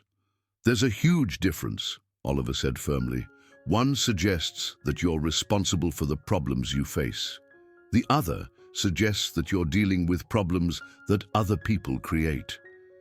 His distinction was both accurate and liberating, reframing her situation in a way that removed the burden of self-blame that Brett's campaign had encouraged. But it also forced her to confront the reality of her circumstances more directly than she had been willing to do. Either way, she said, being friends with me probably isn't going to help your social situation here. Probably not, Oliver agreed. But I've never been particularly interested in optimizing my social situation. I'm more interested in finding people worth talking to. And you think I'm worth talking to? I think you're the most interesting person I've met since coming here, Oliver said without hesitation. You're brilliant, you're thoughtful, and you have the kind of intellectual curiosity that most people our age seem to have lost somewhere along the way. The compliments were so genuine and unexpected that Bryn felt tears forming in her eyes. She blinked rapidly, trying to prevent them from falling, but Oliver noticed her emotional response. "Hey," he said gently, "are you okay?" "I'm fine," she replied automatically, then reconsidered. "Actually, no. I'm not fine, but I'm not used to people saying nice things about me, so I'm not sure how to respond." "You don't have to respond," Oliver said. "You just have to believe that they're true." They sat in comfortable silence for a few minutes, eating their lunches while the chaos of the cafeteria continued around them. Bryn found herself relaxing despite the knowledge that their conversation was probably being observed and analyzed by Brett and his allies. "Can I ask you something?" she said finally. "Sure. Why are you really being nice to me? I mean, you could be friends with anyone here. Student council people, athletes, the theater kids. Anyone would be happy to hang out with you. So why choose the girl everyone thinks has problems?" Oliver considered the question seriously before answering.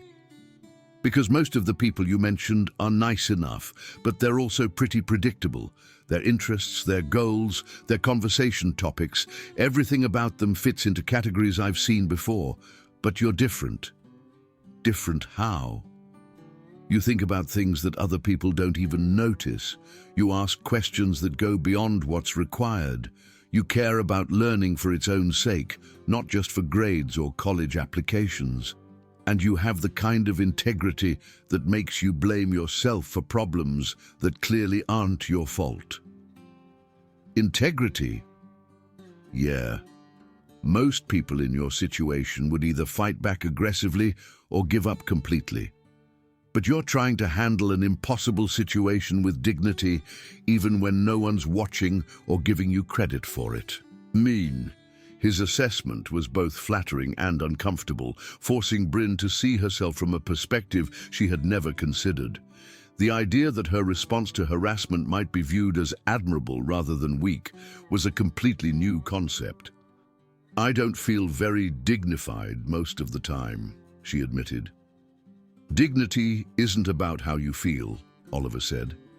"It's about how you choose to act. especially when you're under pressure. Their conversation was interrupted by the appearance of Brett and his entourage at their table. Unlike his previous approaches, which had maintained a facade of casual friendliness, Brett's demeanor was now openly hostile.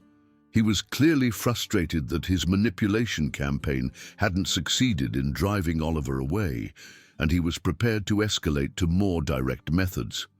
"Oliver," Brett said, ignoring Bryn completely, "I was hoping we could continue our conversation from this morning." "I think we covered everything pretty thoroughly," Oliver replied calmly. "Actually, I don't think we did," Brett continued. "See, I'm starting to think you didn't take my advice as seriously as I hoped you would." "Your advice?" "About being careful who you associate with, about protecting your reputation while you're still establishing yourself here." The threat was barely disguised now, suggesting that Oliver's social prospects at Lincoln Memorial would suffer if he continued his friendship with Bryn. It was the kind of ultimatum that worked effectively on most students, who understood that social exile could make their remaining high school years miserable. But Oliver's response surprised everyone at the table, including Bryn. "You know what, Brett?" he said, his voice remaining conversational despite the obvious tension. "I appreciate your concern for my reputation, but I think I can manage my own social relationships." "Can you?" Brett asked, his facade of friendliness beginning to slip. "Because it seems like you're making some pretty questionable choices for someone who's supposedly intelligent. What's questionable about having lunch with a classmate?" "Nothing if we're talking about a normal classmate," Jake interjected. "But we're not talking about normal here." Kyle nodded in agreement. "Yeah, I mean, look at her. She's obviously got some serious issues that she needs to work out before she starts involving other people in her problems."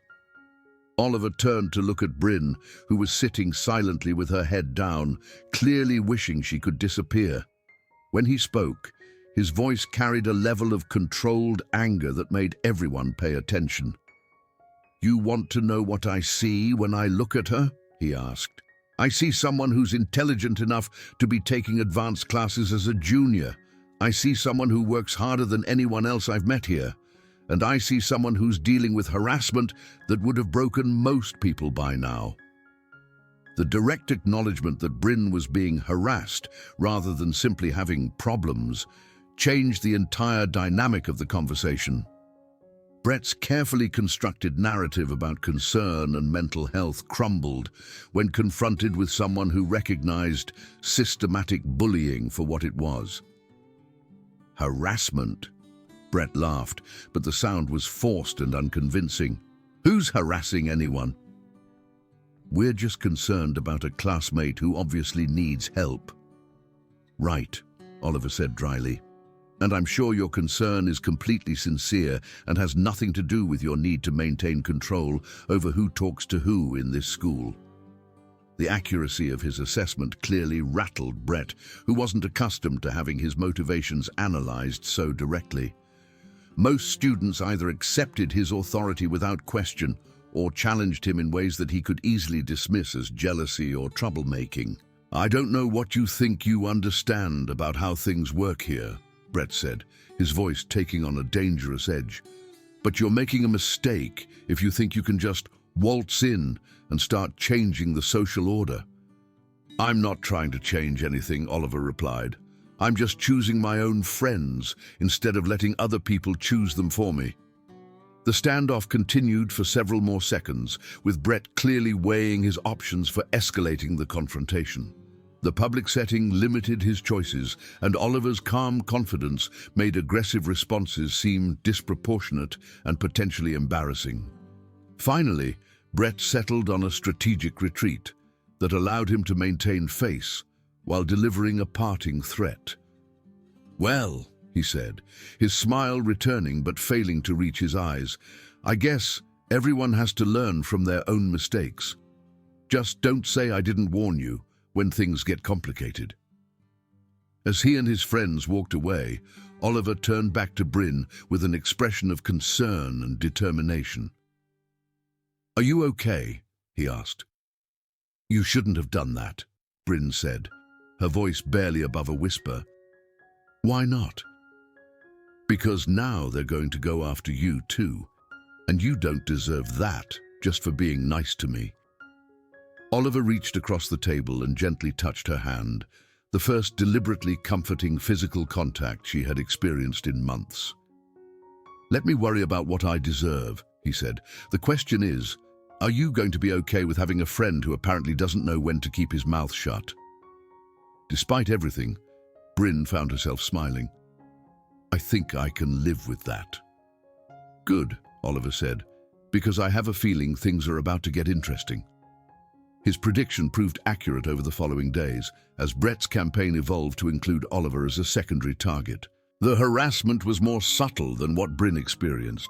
Strategic social exclusions, rumors about his background and motivations, and suggestions that his friendship with Bryn revealed poor judgment or hidden character flaws. Several students who had initially welcomed Oliver began treating him with increased reserve, clearly influenced by Brett's whisper campaign. Teachers noticed that his integration into study groups and extracurricular activities was proceeding less smoothly than expected for someone with his obvious social advantages.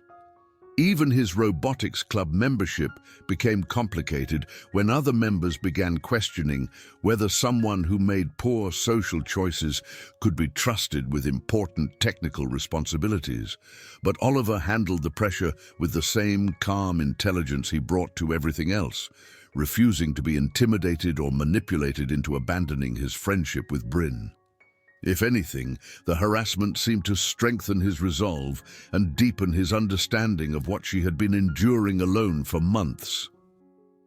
Their daily study sessions in the library became an anchor for both of them, providing a refuge from the social pressures and psychological warfare that surrounded them throughout the school day. They worked through homework assignments, discussed college plans, and gradually shared more personal details about their backgrounds and experiences. Oliver told her about his previous school in San Diego, where academic competition was intense, but social hierarchies were less rigidly defined. He described the robotics projects that had occupied most of his free time, the engineering internship that had convinced him to pursue college studies in the field, and his mixed feelings about leaving familiar surroundings for the unknown challenges of Lincoln Memorial.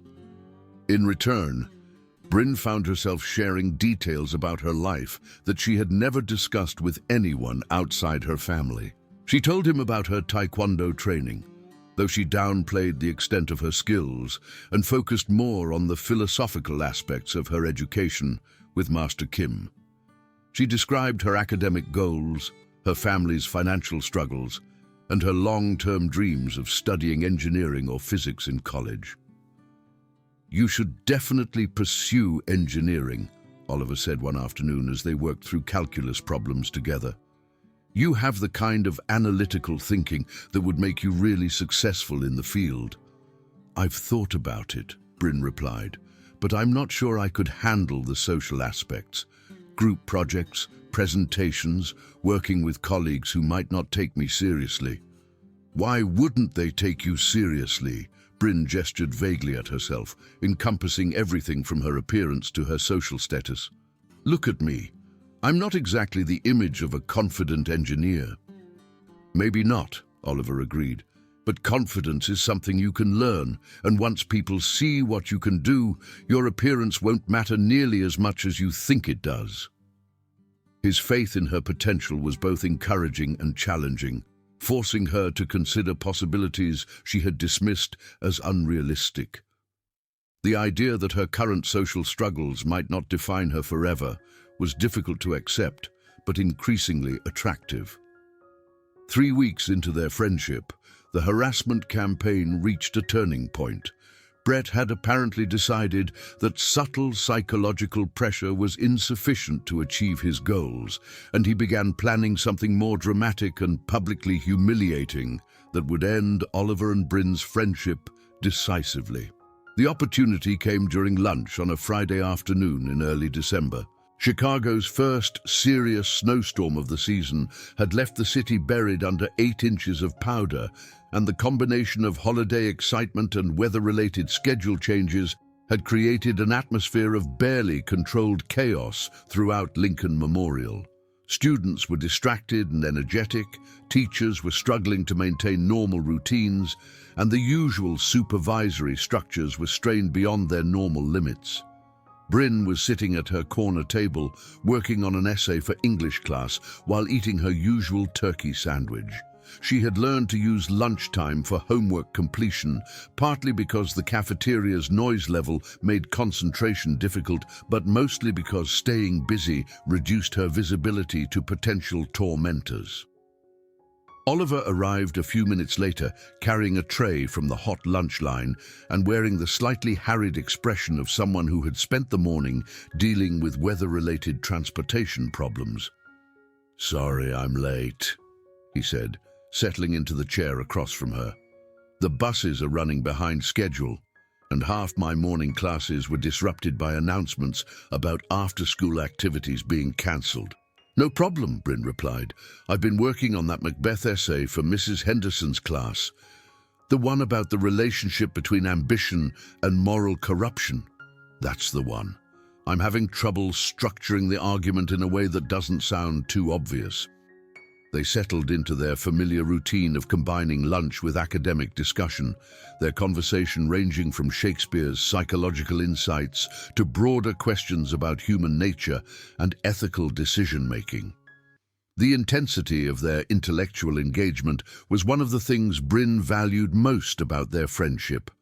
Oliver challenged her thinking in ways that made her more confident about her own analytical abilities. They were deep in a discussion about Macbeth's psychological deterioration when Brett appeared at their table, with Jake and Kyle flanking him.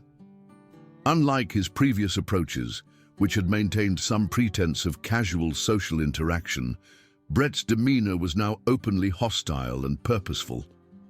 "Well, well," he said, his voice carrying clearly across the surrounding tables. "Look what we have here, the school's most unlikely couple."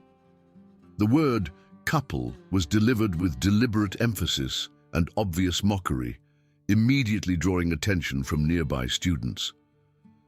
Bryn felt her face begin to burn with embarrassment as conversations around them quieted and heads turned in their direction. "We're not a couple," she said quietly, hoping to diffuse the situation before it escalated. "No?" Brett raised an eyebrow in exaggerated surprise. "Because from where I'm sitting, it looks like poor Oliver here has been spending an awful lot of time with Lincoln Memorial's resident basket case." "Watch yourself," Oliver said, his voice calm but carrying a warning edge. "Or what?" Jake laughed. "You're going to defend your girlfriend's honor." "I said we're not dating," Bryn repeated, but her protests only seemed to encourage their tormentors. "Of course you're not dating," Kyle added with obvious cruelty. "I mean, look at her. What guy would actually want to date someone who looks like she's been dead for a week?" The insult was harsh enough to draw gasps from some of the watching students, but Brett wasn't finished. He had clearly planned this confrontation carefully, and he intended to maximize its impact.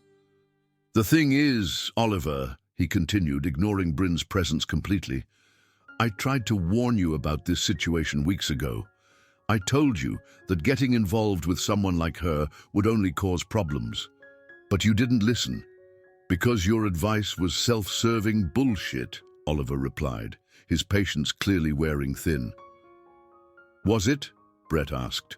"Because it seems to me that ever since you started hanging out with Skeleton Girl here, your social situation at this school has gone steadily downhill. People are starting to wonder about your judgment.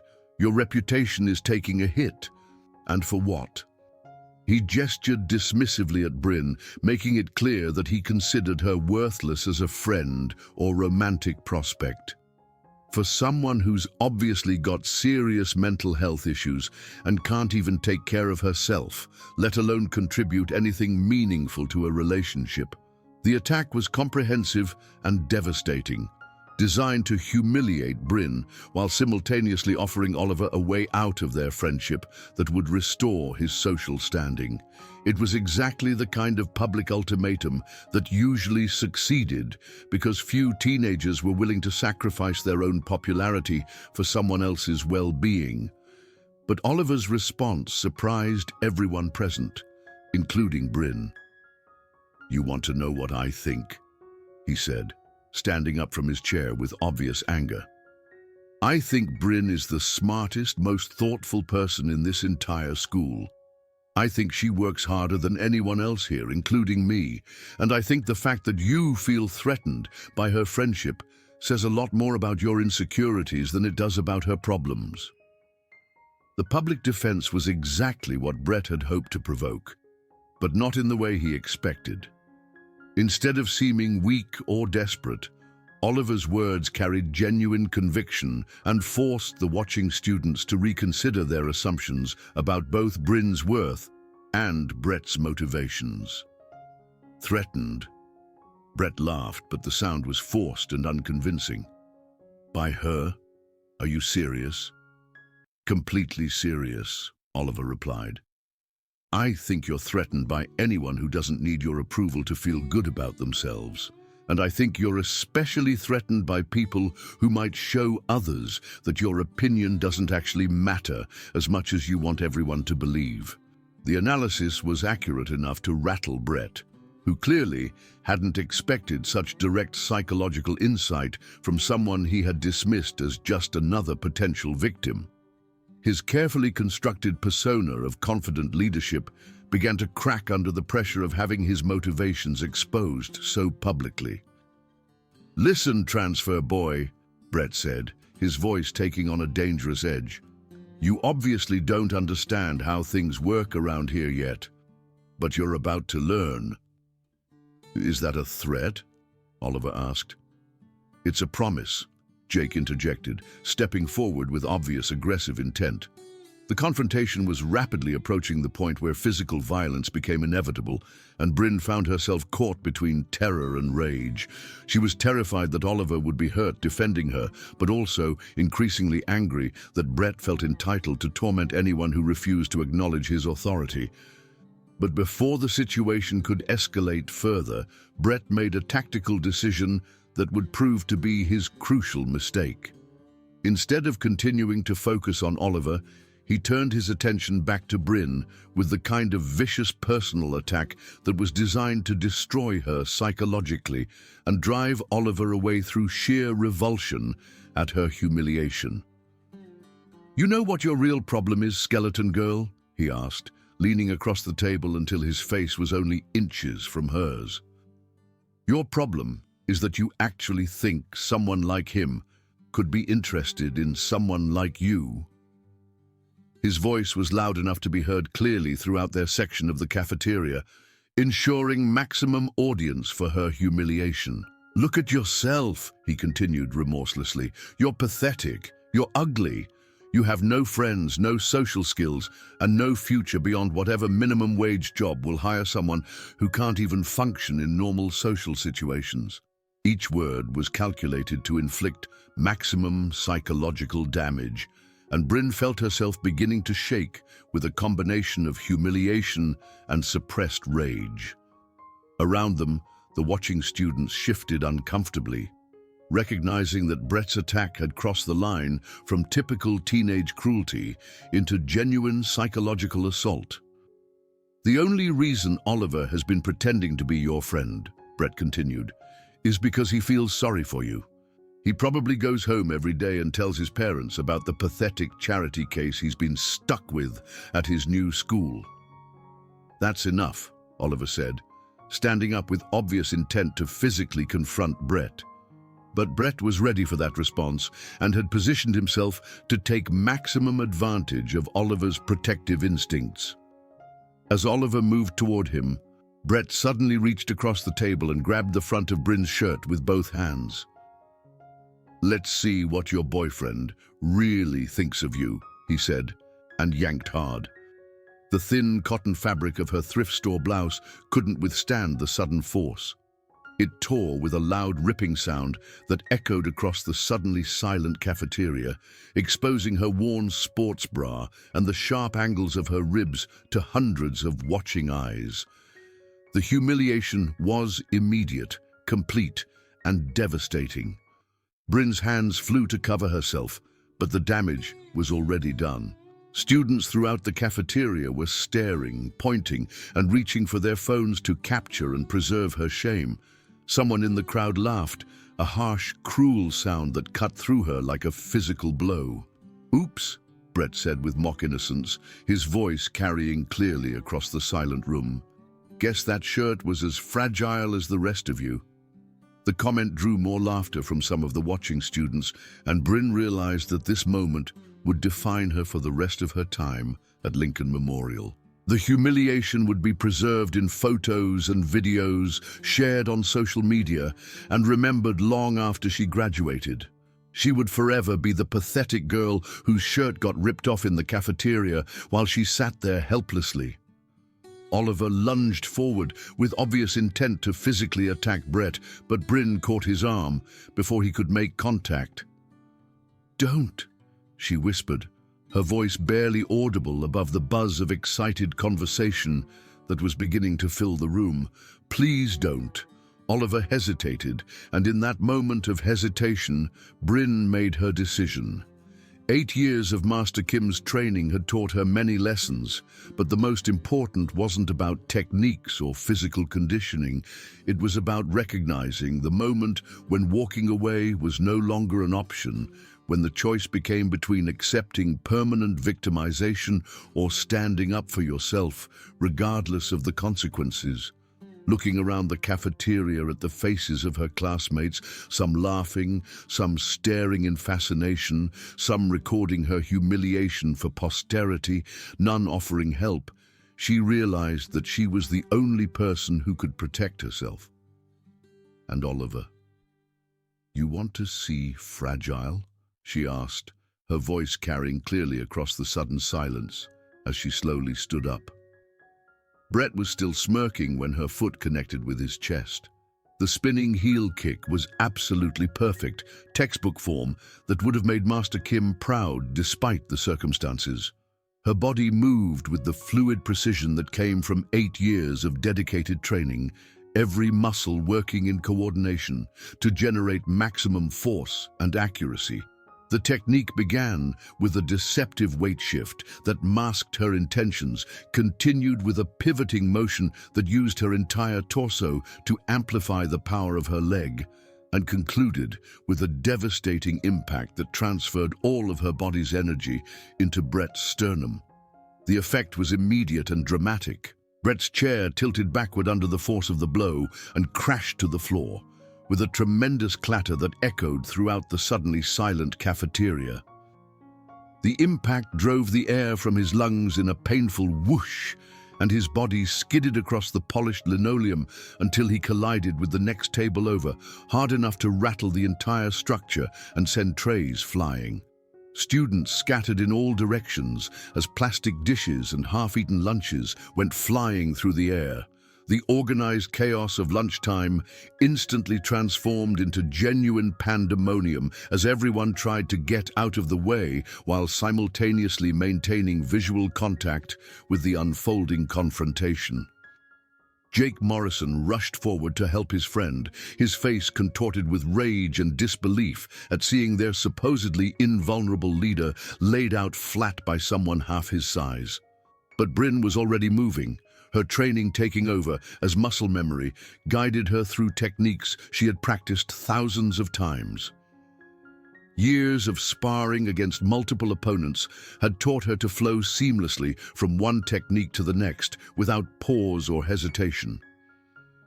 A quick sidestep brought her inside Jake's guard before he could adjust his approach, and her elbow found his solar plexus with surgical precision. The strike was delivered with perfect timing and placement, designed to incapacitate without causing permanent injury. Jake dropped to his knees with a strangled gasp, clutching his chest and struggling to breathe. His face turned an alarming shade of red as he fought to draw air into his paralyzed diaphragm, and for a moment he looked genuinely frightened by his inability to control his own respiratory system. Kyle Patterson, showing more intelligence than usual, raised his hands in immediate surrender as Bryn turned toward him. His face was pale with shock, and his usual smug confidence had evaporated completely. "Hey, I didn't do anything," he started to say. "You laughed," Bryn said simply. The sweep that took his legs out from under him was almost gentle by comparison to what she had done to his friends. Kyle hit the floor hard, but without serious injury, more surprised than hurt by the sudden loss of balance. He lay there staring up at the ceiling for several seconds, as if trying to process what had just happened to him. The entire sequence had lasted less than 30 seconds. Brett was struggling to sit up, his Letterman jacket torn and his carefully styled hair disheveled. Jake was still on his knees, making increasingly successful attempts to draw breath into his lungs. Kyle remained flat on his back, showing no inclination to stand up anytime soon. Bryn walked over to where Brett was attempting to regain his feet and crouched down beside him. For the first time since she had known him, she saw genuine fear in his eyes. The kind of terror that came from realizing you had catastrophically misjudged your opponent's capabilities. "I could break your ribs, right now," she said quietly, her voice calm and controlled, despite the adrenaline coursing through her system. "I could dislocate your shoulder or hyperextend your knee or do any number of things that would put you in the hospital for weeks. Do you know why I'm not going to do that?" Brett shook his head, apparently unable to speak. "Because I'm not you," Bryn said, standing up and looking around the cafeteria where every single person was staring at her in stunned silence. "I don't hurt people just because I can." She turned to Oliver, who was holding out her jacket with a mixture of awe and admiration in his eyes. His expression suggested that he was seeing her clearly for the first time, understanding aspects of her personality that she had kept carefully hidden throughout their friendship. "That was incredible," he said softly, as she slipped the jacket on over her torn shirt. "How did you—" "8 years of Taekwondo," Bryn replied, her voice steady despite the magnitude of what had just occurred. "I just never had a reason to use it before." The aftermath was swift and dramatic. Within minutes, the cafeteria was swarming with teachers and administrators who had been summoned by students' excited reports of violence. Mr. Garcia, the vice principal, arrived first and immediately began trying to restore order while assessing the extent of injuries and property damage. Brett, Jake, and Kyle were helped to their feet and escorted to the nurse's office for medical evaluation. None of them appeared to have sustained serious injuries, but school policy required professional assessment of any student involved in a physical altercation. Their departure was notably subdued compared to their usual confident swagger. Bryn found herself sitting in the principal's office 20 minutes later, facing Mrs. Rodriguez and Mr. Garcia across a desk covered with incident reports and witness statements. Her parents had been called and were on their way to the school, which meant she would soon have to explain not only what had happened, but why she had never told them about the months of harassment that had led to this moment. "Bryn," Mrs. Rodriguez began, her voice carefully neutral, "I want you to understand that we take physical violence very seriously here at Lincoln Memorial. Regardless of what provoked this incident, you used martial arts training to injure 3 of your classmates." "I defended myself," Bryn replied quietly. "From what, exactly?" Mr. Garcia asked. "Because from what we've heard, this started as a verbal disagreement that escalated into physical assault." "Brett tore my shirt off in front of the entire cafeteria," Bryn said. "He humiliated me deliberately and publicly. And when Oliver tried to help me, they threatened to hurt him too." The administrators exchanged glances, clearly aware that the situation was more complicated than a simple case of unprovoked violence. Several students had already provided witness statements that corroborated Bryn's account of Brett's harassment. and at least one teacher had mentioned observing previous incidents that hadn't been reported through official channels. "We understand that you felt threatened," Mrs. Rodriguez said carefully, "but the level of force you used seems disproportionate to the threat you faced.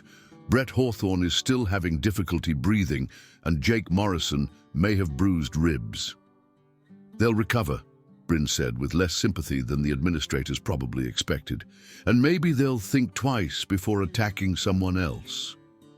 "Bryn," Mr. Garcia said, "we've been doing some checking on your background, and we discovered that you have extensive martial arts training. That changes the nature of this incident significantly." "How so?"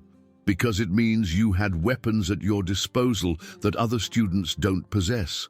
When someone with your level of training uses force against untrained opponents, it's not self-defense, it's assault with a dangerous weapon."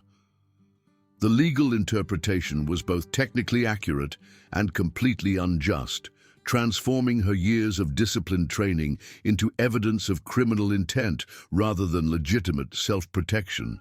It was exactly the kind of twisted logic that allowed bullies to continue their harassment while punishing victims who finally fought back. "So, what happens now?" Bryn asked. "That depends on several factors," Mrs. Rodriguez replied.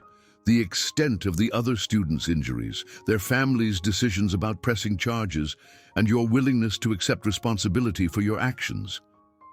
"I accept responsibility for defending myself," Bryn said firmly. "I don't accept responsibility for the situation that made self-defense necessary." The conversation continued for another 20 minutes, covering topics from school discipline policies to potential legal consequences. By the time her parents arrived, Bryn understood that she would likely face suspension regardless of the circumstances that had prompted her actions. Carlos and Maria Castellanos entered the principal's office looking worried and confused, clearly unprepared for a crisis involving their academically successful and typically well-behaved daughter. They listened in stunned silence as the administrators explained the incident and outlined the potential consequences. "I don't understand," Maria said finally. "Bryn has never been in trouble before. She's a good student, a good daughter. What could have happened to make her do something like this?" "That's what we're trying to determine," Mrs. Rodriguez replied diplomatically. It was Oliver who provided the missing context. He had apparently spent the time since the incident giving detailed statements to multiple teachers and administrators, describing the months of systematic harassment that Bryn had endured before finally defending herself. His account was comprehensive and compelling, supported by specific dates, witnesses, and examples of Brett's escalating campaign. "Your daughter has been the target of sustained bullying for most of this semester," he told Bryn's parents during a brief meeting in the hallway outside the principal's office. "She tried to handle it quietly and peacefully, but it kept getting worse. Today's incident was just the final straw." "Why didn't she tell us?" Carlos asked. "Because she was trying to protect you from worrying about problems you couldn't solve," Oliver replied. "And because she was probably afraid that involving adults would only make the harassment worse." His assessment was accurate, and it helped her parents understand that her silence about the bullying had been motivated by consideration for their feelings rather than lack of trust in their support. The realization that their daughter had been suffering alone for months was clearly painful for them to accept. The formal disciplinary process took several days to complete, during which time Bryn remained suspended from school pending investigation. The delay allowed administrators to interview additional witnesses, review security camera footage from the cafeteria, and consult with district officials about appropriate consequences. During this time, something unexpected happened. Students who had witnessed the incident began coming forward with their own accounts of Brett's harassment, not only of Bryn, but of other vulnerable students throughout the school. Teachers started reporting observations they had previously dismissed as typical teenage drama. parents began calling the school to express concern about bullying problems they hadn't realized existed. The investigation revealed a pattern of systematic harassment that extended far beyond Bryn's individual situation. Brett, Jake, and Kyle had apparently been terrorizing multiple students for years, using sophisticated psychological tactics that had flown under the radar of authority figures who were focused on more obvious forms of misconduct. By the time Bryn returned to school the following Monday, everything had changed. Word of the cafeteria incident had spread through Lincoln Memorial like wildfire, growing more elaborate with each telling. Some versions had her throwing Brett through a window. Others claimed she had taken on the entire football team single-handedly. The truth was impressive enough without embellishment. But the mythologized versions served an important purpose. They established her as someone who couldn't be intimidated or victimized with impunity. Brett himself was notably subdued, his previous swagger replaced by a careful wariness that suggested he understood the new dynamic between them.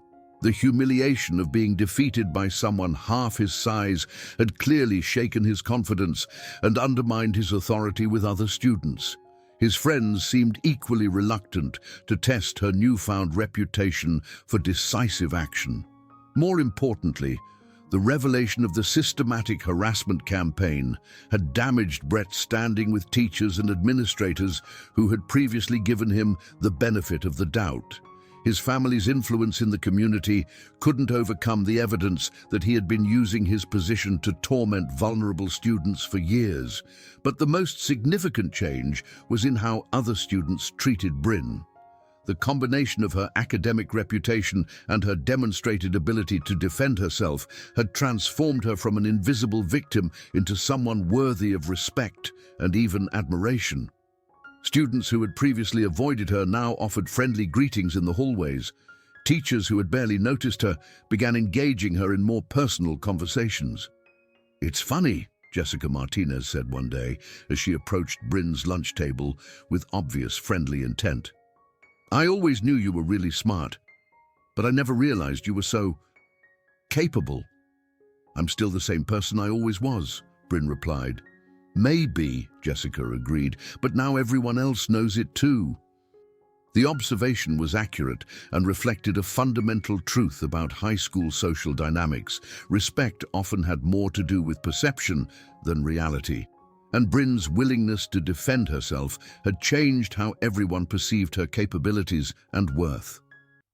Oliver's integration into Lincoln Memorial's social hierarchy also proceeded more smoothly once it became clear that his friendship with Bryn was based on genuine admiration rather than charity or poor judgment. His loyalty during her crisis had demonstrated character traits that made him more attractive as a friend and ally. "You know," he said one afternoon as they worked through calculus problems in the library, "I've been thinking about what happened in the cafeteria." "What about it?" "About how you handled the whole situation, the way you stayed calm, the precision of your techniques, the restraint you showed afterward. It was like watching a masterclass in controlled violence." "Master Kim would probably say I lost control by fighting at all," Bryn replied. "Would he?" The question prompted Bryn to consider her teacher's likely assessment of her actions. Master Kim had always emphasized that martial arts should be used only as a last resort, but he had also taught her to recognize when that point had been reached and to act decisively when action became necessary. "Actually," she said thoughtfully, "he'd probably say I waited too long. He's always telling us that bullies understand strength and weakness, but not mercy or compromise." "Sounds like a wise man." "He is. You should meet him sometime." "I'd like that," Oliver said. "I'd like to understand more about where your strength comes from." The final confirmation of how completely her situation had changed came the following Friday, exactly 1 week after the cafeteria incident. Bryn was organizing her locker after school when Brett appeared beside her, alone for once and looking genuinely uncomfortable. "Can I talk to you for a minute?" he asked, his voice lacking any trace of his former arrogance. Bryn closed her locker and waited, curious to hear what he might have to say. "I wanted to apologize," Brett said, the words coming out stilted and obviously rehearsed. "What I did to you. What we did. It wasn't okay." "No, it wasn't," Bryn agreed simply. Brett shifted his weight from foot to foot, clearly struggling with the unfamiliar experience of acknowledging wrongdoing without making excuses. "I guess I never thought about how it felt from the other side," he continued, "being humiliated like that in front of everyone, feeling like you couldn't do anything to make it stop. And now you know." "Yeah," Brett said quietly. "I do, and it won't happen again. To you or anyone else." Bryn studied his face, looking for signs of deception or calculation, but all she saw was genuine remorse and what might have been the beginning of actual wisdom born from hard experience. "I hope that's true," she said. "It is," Brett replied firmly. "And down for what it's worth, I'm glad you didn't really hurt me when you could have.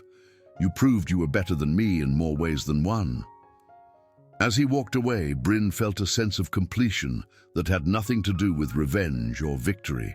She had faced her tormentors and discovered that she was stronger than she had ever imagined.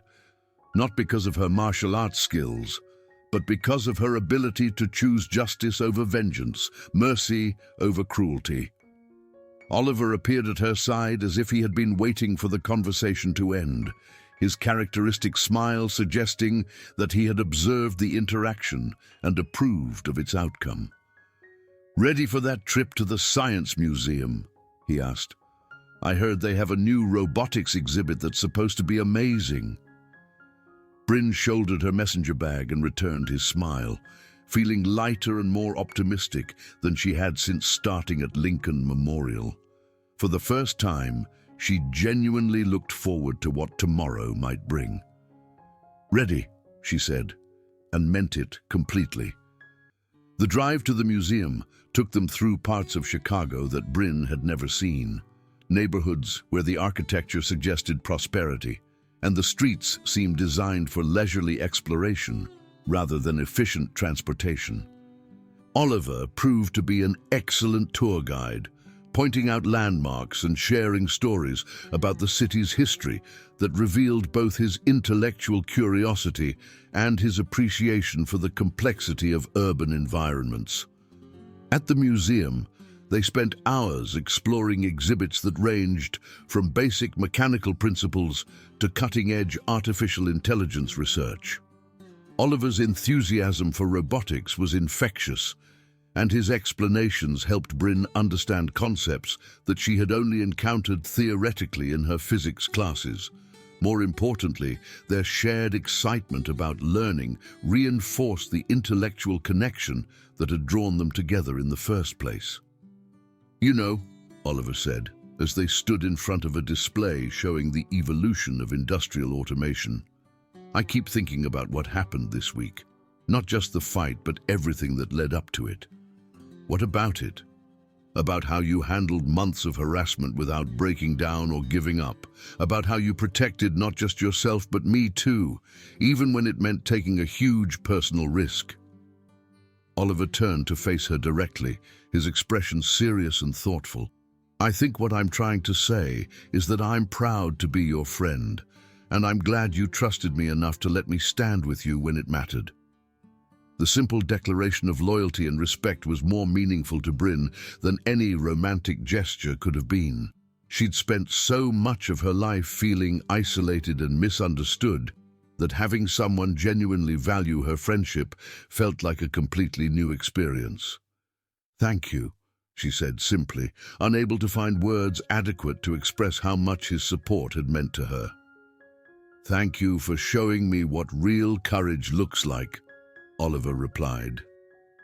As they left the museum and headed back toward Lincoln Memorial's neighborhood, Bryn reflected on how dramatically her life had changed in just a few short months. She had gone from invisible victim to someone who commanded respect, from friendless outsider to someone with a genuine companion who valued her for exactly who she was. The transformation hadn't been easy or pleasant, but it had taught her important lessons about her own strength and the power of standing up for what was right, even when the cost seemed unbearable. She had learned that sometimes walking away wasn't an option, that mercy without strength was meaningless, and that the respect of people worth knowing was always more valuable than the approval of those who weren't. Most importantly, she had discovered that she didn't have to choose between her academic goals and social connections, between intellectual pursuits and meaningful friendships. With Oliver's example showing her what was possible, she began to envision a future where her strengths would be assets rather than liabilities, where her dedication to learning would connect her with others who shared her values. As they pulled into the school parking lot where her mother's Honda waited, Bryn realized that Lincoln Memorial High School no longer felt like a place where she was merely surviving until graduation. For the first time, it felt like a place where she might actually belong. "Same time Monday?" Oliver asked as she gathered her things. "Definitely," Bryn replied, and she meant it with a confidence that would have been impossible just a week earlier. Walking toward her mother's car, she carried herself with a new sense of purpose and possibility that reflected everything she had learned about herself and her place in the world. The quiet girl who had entered Lincoln Memorial at the beginning of the school year was gone, replaced by someone stronger, more confident, and infinitely more aware of her own worth. Master Kim had been right about many things, but perhaps most importantly, about the nature of true strength. It wasn't about the ability to break boards or defeat opponents in combat. It was about the courage to stand up for yourself and others when standing up seemed impossible, and the wisdom to choose mercy when revenge would have been easier. Bryn had found that strength within herself, and she knew that whatever challenges lay ahead, she would meet them with the confidence that came from understanding exactly who she was and what she was capable of achieving.